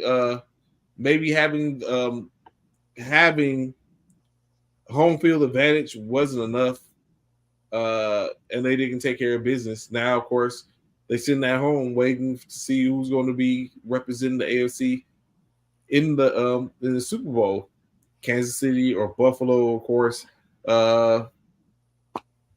And then, of course, on the opposite side of the spectrum, in the NFC, the San Francisco 49ers and the Detroit Lions. In my opinion, I know people tend to get on me because I say it. I really honestly believe that the conditions do have a serious effect on it, and that almost helps. So I'm hoping. I don't know what the forecast is currently for the game on Sunday, but I surely hope it's dry. I think now it's gonna come down to whatever game plan the coaches want to run and who execute the best, man. Like everybody got injuries, everybody hurt, everybody tired. It's gonna come down to execution now. Who execute the plays a little bit more and who don't make the mistakes. Like you saw the mistakes that was costly. Like it could cost you a whole lot. Like, did you see how Mahomes was looking when Hardman fumbled that ball and he had to sit on the sideline and just watch and see what Josh Allen does or whatever? It seemed like to me. Once it got to 2 minutes, Buffalo sped up, man. I didn't even understand that. Like, you in charge. Like, you running this. Now, everybody going to blame the field goal kicker for missing the field goal, the game time field goal. But like I said, it was still too much time on the clock. I think that's why you had to turn Josh Allen into a runner to make Andy Reid burn his timeouts. I mean, and that's what been getting you. Sometimes I don't know if they, like, I think everybody had their own strategies, right? But sometimes I don't think they just look at logic. I think it's too much other inputs and all these other factors. And it's easy for me to say because I'm sitting there watching it. But it's like, it don't take a genius to figure out, hey, they ain't stopped this all game long, so I'm going to this. You know what I mean? Like right now, I need some plays. I want to win the game. Josh, tuck that run with it. 6'5", 250 pounds. They haven't stopped it all game. Run it. Run it. So now you have 2 games that are chock full of all-stars and stuff like that. The 49ers, you're going to have Christian McCaffrey with a running game. Detroit has a double-headed monster in Montgomery and Gibbs, of course. A pretty effective pass rush, same thing for the 49ers. Receiving core, the 49ers receiving core might be a little bit better. And then on the opposite side of the spectrum, you have Kansas City and Baltimore, 2 quarterbacks that can get their own, make it work with their legs. One more effectively with the other. The other one just tends to open up lanes with it. Probably has equal receiving cores, but of course, in my opinion, the Kansas City Chiefs get the edge. We even had Hilaire even showed out. That is Hilaire. Like we talked about him and Pacheco, and then he showed like he should be in the conversation as it comes to being an intricate part of that offense. And he showed up and made it work and cause some problems. So definitely going to be interesting to see at this point how things end up going in that retrospect. So other things in the NFL, of course, a whole lot of hiring and firing going on. For the most part, first off, the Chicago Bears have hired the Seattle Seahawks offensive coordinator to pick up the same position in Chicago, as Shane Waldron has been selected as the offensive coordinator for the Chicago Bears. Do you think this moves the needle a little bit for Justin Fields, bringing in a court again? It could go both ways. But do you think this is built for Justin Fields, or is it built for a potential of Caleb Williams? Well, they didn't get Kingsbury, so Correct. I think this sets up Justin Fields. I think they're probably gonna end up keeping Justin Fields now, or something like that. But if you can get a lot of value for Justin Fields, you still got to trade him, right? Like, but at the same time, I think they're setting it up for. We're gonna develop Justin Fields. We're gonna ride with Fields right now.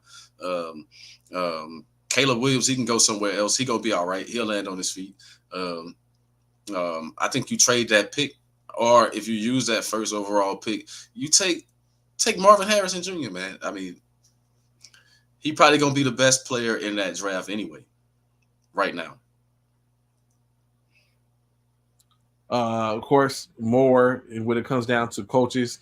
The Eagles coach Sirianni has officially fired the demoted defensive coordinator in Sean Desai. As we know, Sean Desai was moved to the side in favor of Matt Patricia after they were torn apart by the 49ers and the Dallas Cowboys. But of course, Matt Patricia didn't do any too much better.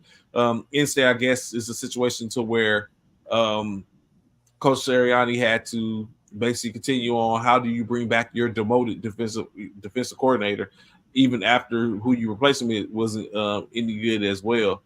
do you see Sean decide get on anywhere else? Yeah, but maybe as a specialist coach, right? Like a linebacker coach, a DB coach, or something like that. I mean, we got to start wondering where do all these coordinators start and where do they come from? Because some ready and some not, right? Like for real. Like, and sometimes you never heard of this coordinator and their coordinator. So like coordinators have to develop and coaches have to develop just like the players have to develop sometimes. And if you prove you ain't ready right away, then go go do what you got to do to get ready, right? Like that's what you have to do. Like a lot of these coaches didn't come up overnight. I think a lot of times these teams are rushing it, right? Because it's trendy, right? Like it's trends going on. And when you see the trends going on, it's like, hey, this guy was a coordinator 1 year, 2 years. The next thing you know, he's a head coach. You know what I mean? Like you see the trends, or this guy, he was a quarterback coach for 1 season, and now he an offensive guru and he the offensive coordinator. You feel what I'm saying? So it's like, it's like nobody putting in a lot of work these days to get these positions. It seemed like, hey, everybody trying to keep up because everybody let's face it, everybody want the next Josh McDaniels, everybody want the next DeMeco Ryans, and but look at the Patriots. They having a hard time finding an offensive coordinator right now, right? Nobody wants that job. Think about that. Mayo having a hard time finding somebody that wants that job, wants that offensive coordinator. Because you look at what they got a quarterback. I don't think no one believes in Mac Jones. Well, he's not going to be the quarterback for long. You got to pick in the draft. Yeah, but do you waste your pick on that? Oh, yeah. He said, oh, yeah. Without a doubt. Like, oh, yeah. Mac is going to what's that? What Green Bay should have did with what's his name? I can't even think of his name now. Taylor, Zach. Oh yeah, you talk about Wilson, right? Zach Wilson, yeah. For the Jets, yeah. Mac Jones is yeah. Mac Jones, he gonna be a good backup for somebody other than New England.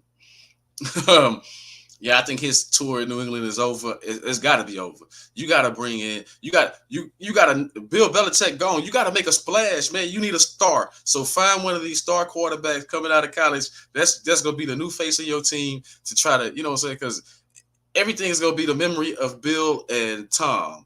So right now, you know what I'm saying? You gotta shake it up. You gotta go get you a quarterback in the draft, but a star quarterback, somebody that can put people in the seats. Somebody that you believe can turn it around quick and win right away, because the bar is low for you, right? You gotta win like 6 games to be better, or 5 games to be better than the team that was. You know what I'm saying? If you win 5 or 6 games next year, you building on something, right? Because they were sorry this past year. So, hey, if I'm if I'm the New England Patriots. I don't know if you get Caleb Williams probably won't be there, but it's gonna be a Drake May or somebody, or Penix Jr. or somebody. It's gonna be somebody there that you can get that's gonna be way better than Mac Jones already. They're gonna be better than him day one when they get there. So, what do you think about Baker Mayfield, or even let's say in both aspects? Baker Mayfield stayed in Tampa Bay, or Baker Mayfield taking his talents to, let's say, a Buffalo if it was option. As we know, he had a stellar season, a career high 4,044 yards passing, 28 touchdowns, which led to 9th and 7th in the NFL, respectively. Baker Mayfield has reestablished himself in the bit. Do you believe it, or is it fool's gold? Man, I think if you Todd Bowles already said he want to have Baker back. Mm-hmm. And I think you should give him another year, but you got to keep in mind he had his best year. I give him that. I got a lot of love for him. I got a lot of love for what he did, because I didn't have love for him at all. I thought his career was over. Correct. But he done proved to me and everybody else that he can quarterback in the league. My only thing is that we can't just say that he had a great season when your record was 9-8. Like, to be honest, like, you know what I'm saying, you was 8-9 the year before. Your record was 9-8. So yeah, career high. Sorry, yeah. But you give him another. I think he earns another year at least. I think he earned to be the starter next year only in Tampa Bay though. So you know what's funny? You got to go fight for that. You said it's funny. You said he earns another year but unfortunately I'm very sure he wouldn't sign a 1-year contract because he's up for extension. What do you think he's worth at this point? He's going to he's in a contract year. Is he worth 30-40 million? Can't they franchise tag him or something like that? What's that franchise tag? What's the franchise tag max? I would franchise tag him. I would definitely franchise tag him. Because like you said, you don't want to sign him to a long-term deal. You want to give him that 1 year. So do that dance and franchise tag him. I think that franchise tag is probably up there. Probably 50 million or something like that. Maybe in that case. Because you gotta think it's the top 3 quarterbacks. But that's 1 year.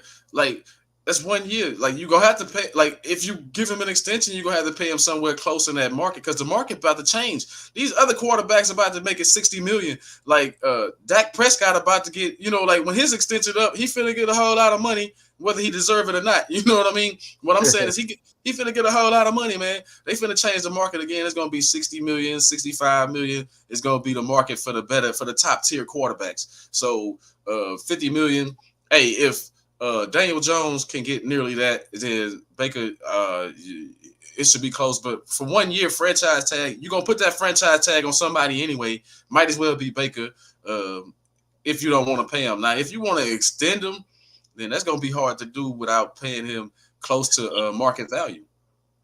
Nobody's going to take undervalue. You know what I'm saying? Nobody's going to undervalue themselves for you, Trey. You feel what I'm saying? Like, so franchise tag might be the way to go. So hold on, I want to see who are the next okay. The next quarterbacks added up: Joe Burrow, Justin Herbert, Trevor Lawrence. Next quarterbacks up.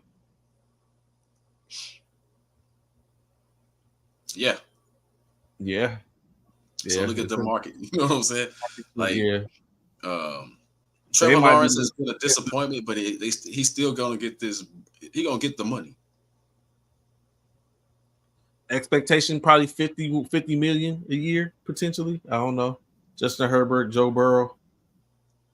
Yeah, we know Joe finna. We know Joe got. Joe got the bag. It's in the bag that Joe got the bag, right? Like, he gonna get it. Like, it's Joe Burrow. So the market, it's like the market gonna shift with who gets paid. Like Lamar Jackson shifted the market. He got paid ridiculous money. So now it's gonna be really ridiculous, right?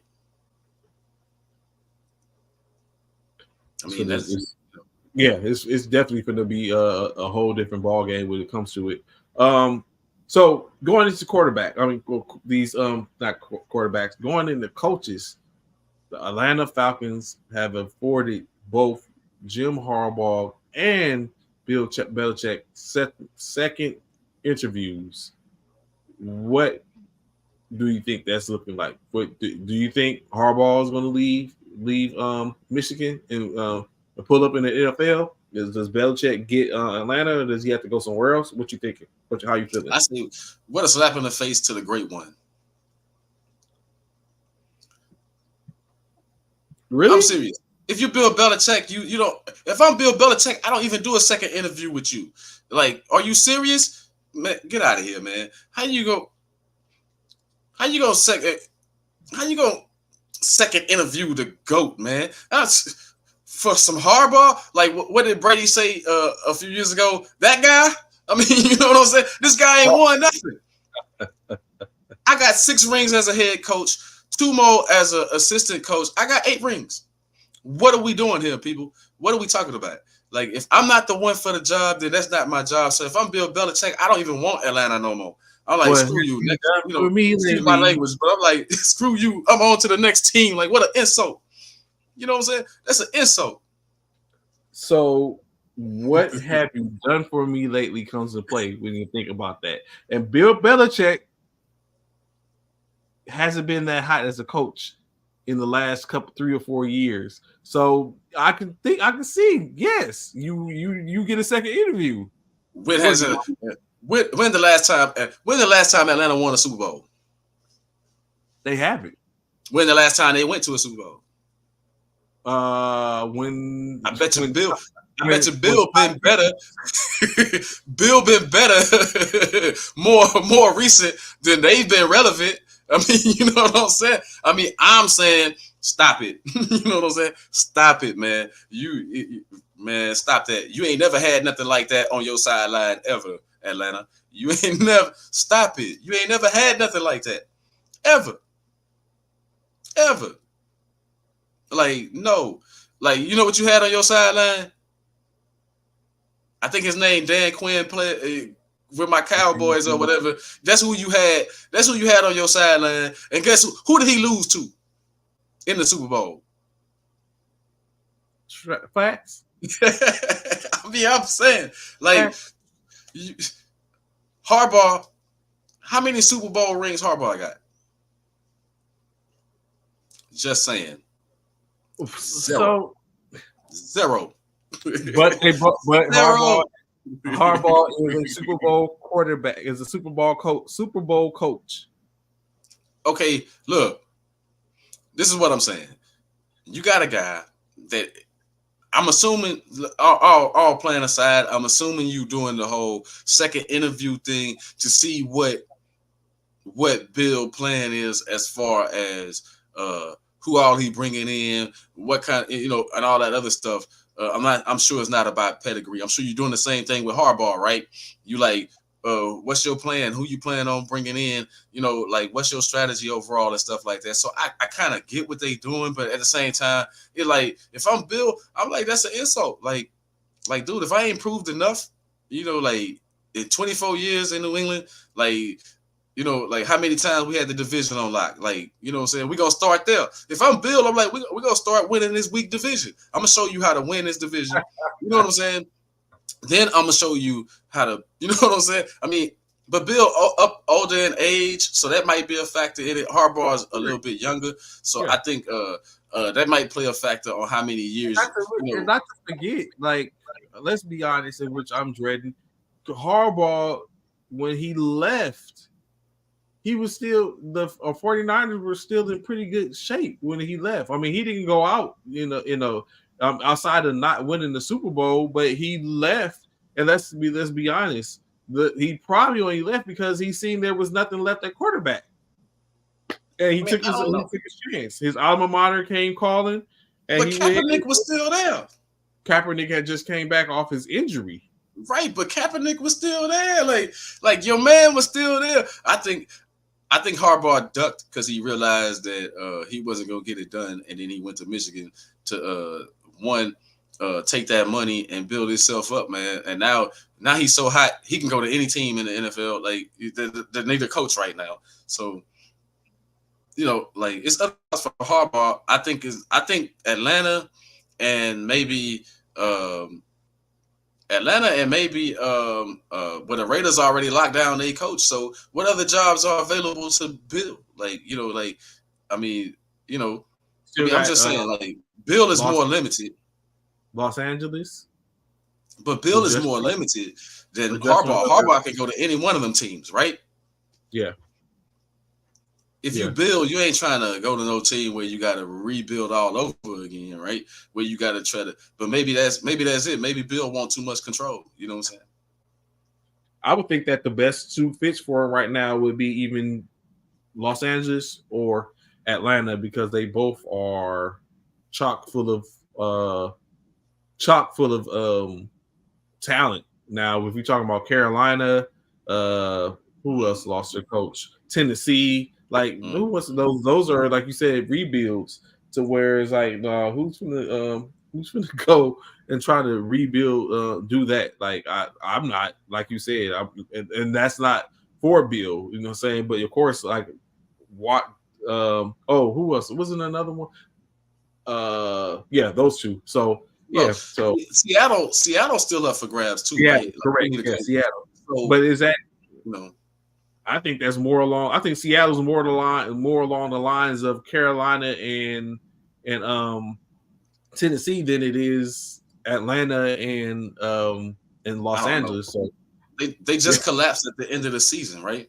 Like they was playing pretty good. So I think this is what I think. I think you get a quarterback that's going to challenge Geno Smith for that job, whether you start him right away or not. You get you a young quarterback, whatever, and then I think you still have a lot of pieces. I mean that Seattle defense they played pretty good. I think that'll be a good job. If you can't get Atlanta and you can't get LA, I think Seattle is the only other place that Bill can go. That's 3 jobs out of like 7 or whatever that's open. But I think Harbaugh can go to all of them. You know what I mean? yeah, Anywhere. yeah, I think he yeah. wanted by any of them. It's no knock against Bill. It's just that I think one, Bill age, and then what Bill willing to sacrifice and do. Because you got to remember, man, like he was the king out there in New England. He had all the power. He had all the power. Every decision came through him. So I think what he gonna end up is whether he really, want to give up some of that power. If you want to, like say, hey, you know what? Okay, I can play. I can coach for a GM or this person. You know what I mean?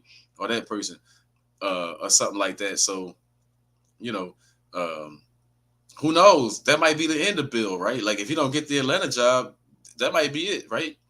Like, which would be crazy because I still think he can. I still think he go to the right team. He can make them competitive, right? Like he can make. I feel like if he went to Atlanta right now, I'm not saying they'll be front runners and win the Super Bowl or nothing, but I think they automatically gonna win that division. I think they automatically gonna be, you know what I'm saying, and they're gonna be tough because he's the best mastermind of scheming one game in the postseason and stuff to beat the team across from him. So I think they'll be tough right away. I feel the same way if he went to the Chargers. Now, if he went to the Chargers, they might win the Super Bowl. They just might win the whole thing with all the talent that they have, right? And I feel the same way with Seattle. I feel like Seattle will be competitive, and they'll at least challenge in the NFC like they was doing earlier on in this season until they fell off. So, I mean, I think definitely one of those two organizations will be the best one for him. Bill, particularly, like you said, and definitely without a doubt, Harbaugh can go to any of the other ones due to the fact of the age. Even though, I mean, technically, either one of them can, but it's probably more conducive for Harbaugh to be at any of those ones in which left, and Bill to go to one of the other two because a rebuild is probably going to be a lot for him, and without, especially if he isn't giving full reign to do whatever. So, last couple of ones, right? Do you realize what could have been? Because you remember Atlanta turned down the opportunity to go and get Lamar Jackson. Could you imagine what that would look like right now? Well, they had no shot. They had no shot to get Lamar Jackson. Like Lamar wanted to play ball with only one team, Baltimore, man. Like he was only going to deal with Baltimore. He wasn't going to deal with Atlanta. They could have threw whatever they wanted at him. It wasn't going to happen. It would have came down to Baltimore flat out refusing and said, no, we're not going to give you nothing in order for him to make that move. So they didn't really have a legitimate shot to get Lamar Jackson. Should they have pursued him? Yeah, they should have pursued him, but they didn't have a shot to get him because him going there. Oh, what Atlanta would have been, man. It would set the whole city on. You know what I'm saying? One, they selling out every game. Two, you know what I mean? Like they probably rushing the Cowboys in sales or something. I mean, you know what I'm saying? They probably up there. I mean, he would turn the Falcons into like this big marketing thing. You know what I'm saying? Like that's unbelievable. One, two. I think he would have made them. Imagine how competitive they would have been. Their run game would have been so ridiculous. You know what I mean? Like it would have been like his first couple of years in Baltimore, where their run game was with him running and the running backs in the backfield, man, they would be unbelievable. And then you got some weapons on the outside that you can throw the ball to here and there. So yeah, I think it would have been great, but realistically, he never was going nowhere other than Baltimore. And then lastly, lightweight, the Baker Mayfield. Remember, Baker Mayfield and Sam Darnold was supposed to be the creme de la creme of their draft class, but Josh Allen and Lamar Jackson was in that draft class as well. And Lamar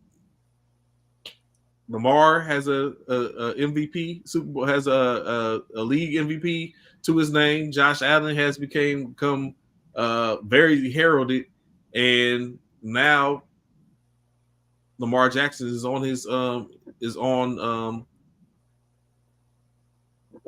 a path to become a Super Bowl quarterback himself and potentially win another MVP. How did that turnaround go? Do you think it was the organizations or the players? Definitely talent won, and definitely for in Baker's case, especially in Baker and Sam Darnold's case, man, the organizations that they went to kind of had a little bit to do with it. But as you can see, the old heads used to say, what's that old cliche they used to say back in the days? Cream always rise to the top, right? So cream rise to the top. So like we knew Lamar Jackson was gonna be good. I don't know. I think people was on the fence about Josh Allen. Early on they said he had some limitations, but I think but I think it's just getting with the right program, getting with the right organizations coming in and understanding. I mean, Harbaugh and Lamar Jackson, that's a match made in heaven right there, because we know what Harbaugh is about. Harbaugh improved that his ways work. Like he won with lesser talented quarterbacks, right? He won with Joe Flacco. I mean, I'm just saying. So which not take nothing away from Flacco, but he ain't a talent like he's just not a talent like Lamar Jackson. He don't have the skills that Lamar Jackson have. I mean, you know what I'm saying? So I just look at it like it depends on where you go. Sam Darnold, I kind of knew he wasn't going to be much in the pros because, no offense, man, but they always hype these quarterbacks out of USC up, and they never, you haven't seen a USC quarterback really turn out to be much other than of the few years that Mark Sanchez did his thing in New York. All the rest of them been duds, man. When you think about the USC quarterback, Carson Palmer was decent, but even then he wasn't. You know what I'm saying? Sam Cassell. Sam Castle. He did a 10-6 1 year. So I mean, but he did that. He actually went 11-5, right? Out there with New England. And they didn't make the playoffs that year neither. So he needed to be 12-4. You know what I'm saying? 13-3. I'm just saying, nah, that's no knock. But and then what did he do after that though? When he went to go start, remember he went to go start like in Kansas City or somewhere. He was a starter and it didn't work out. I'm just saying. Matt Castle. Matt Castle. Typically the USC quarterbacks don't get it done, man. I mean, it's always gonna be maybe somebody. So Caleb Williams will probably be the first. If he has success, he'll probably be the first in a long line of USC quarterbacks to finally have some success in the NFL. They just don't have success for long periods of time in the NFL. I think Carson Palmer's problem was injuries, though. He was decent when he was with Cincinnati, and plus playing in Cincinnati, they wasn't going nowhere. Like you wasn't going to win. And especially back then when Pittsburgh was so good, New England was good, Indianapolis was good. I mean, it was just too many teams that was good. You know what I mean? But here's the thing to look for. Most of your quarterbacks are coming from these unexpected places that you know what I mean? I mean, where did Lamar Jackson come from? Like Louisville or something, right? Yeah. I mean, that's what I'm saying. Where did Josh Allen come from? I mean, you know what I'm saying? Like, these guys that you think are going to do something, I mean, they just not getting it done, right? I feel the same way, like Bryce Young, no knock against Bryce Young, right? But what Alabama quarterback has had success in the pros a long period of time? Like you starting to see Tua might have a little success or whatever. But none of these quarterbacks are winning you Super Bowls. The Super Bowl winners and stuff, where did Mahomes come from? He came from Texas Tech. Nobody was talking about him at Texas Tech. You know what I mean? I'm just saying, like, sometimes it's not where you expect them to come from. These big names, Kyler Murray, he snuck in there from Oklahoma, right? Mm-hmm. He snuck in there, but typically, your quarterbacks that they always say come from these schools. That's why I think Penix Jr. is going to be a better pick than Caleb Williams in my mind in the draft, because it's like, USC, they quarterbacks be overrated all the time. Now they win trophies and they get the Heisman looks and stuff like that, but then when they get to the pros, they just not them.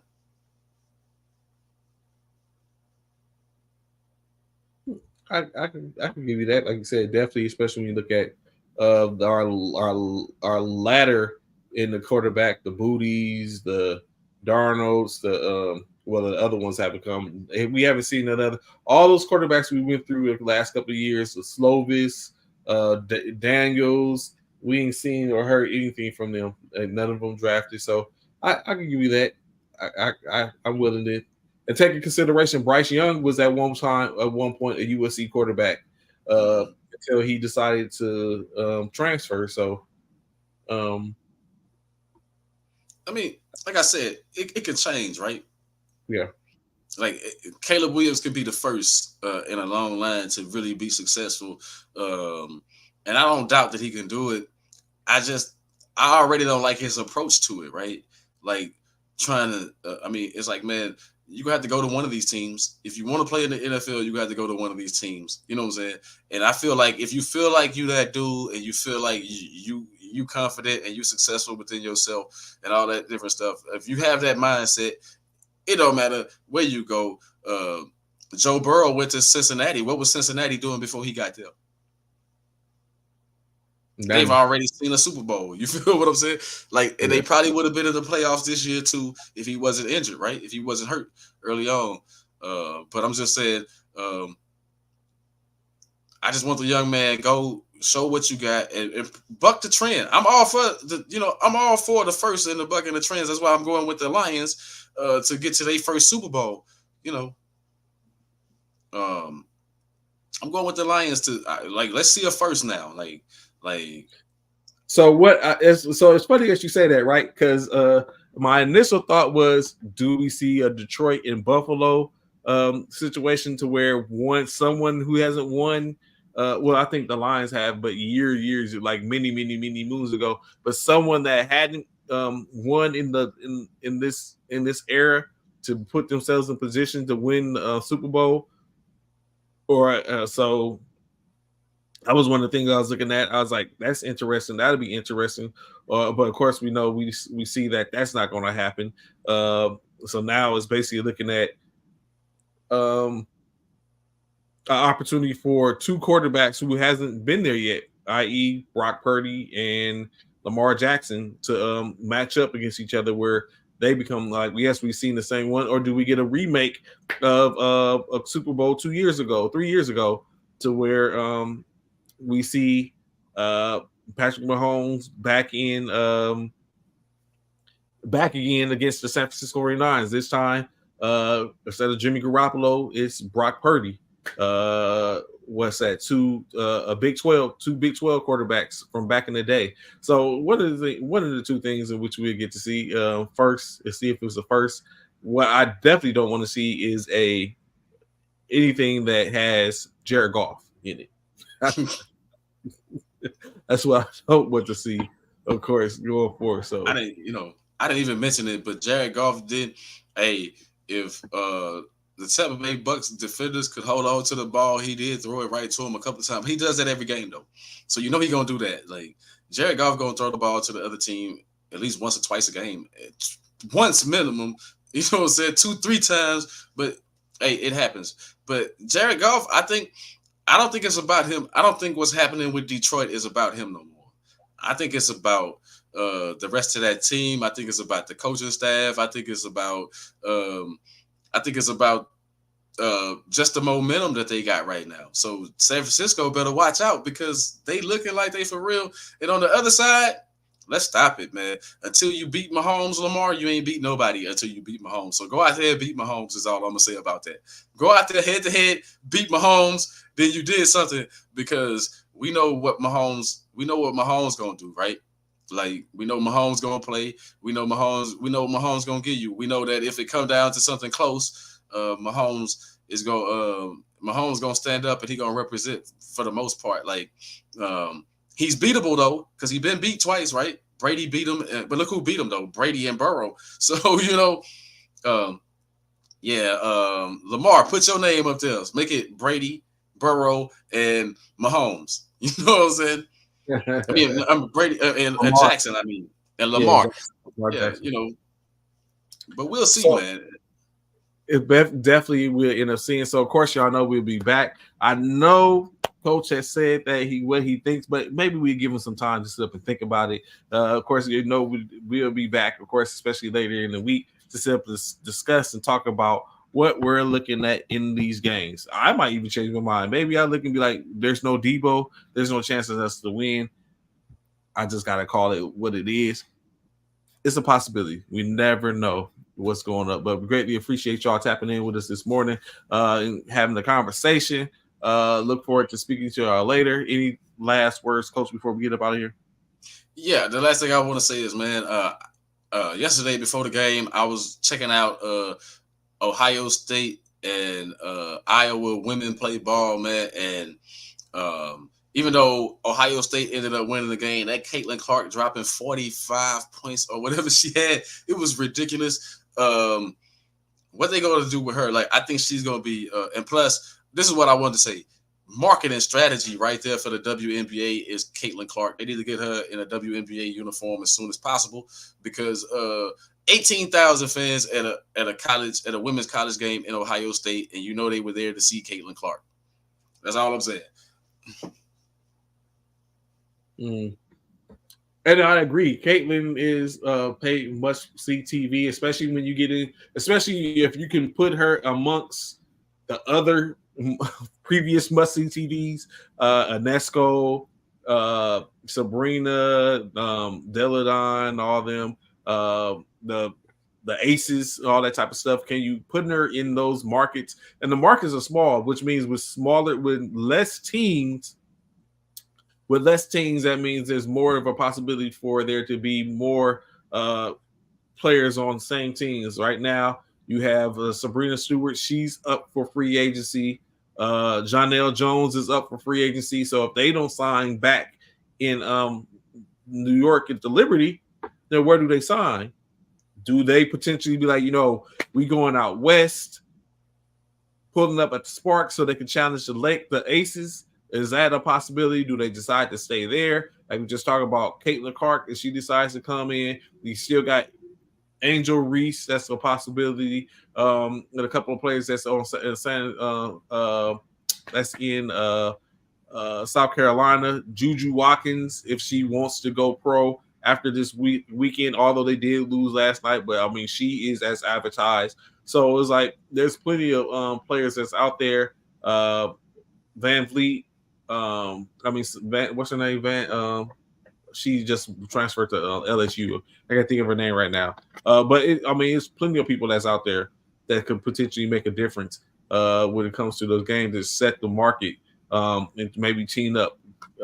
So there's a lot of people that are available, especially in this free agency, that could change the outlook for some teams. So I'm all for it. Check out your WNBA teams. But you out in Iowa, so yes, you hear a lot about Caitlin. Mm-hmm. Yeah, definitely. So we'll see y'all another day. We up out of here. Peace. Y'all enjoy y'all day.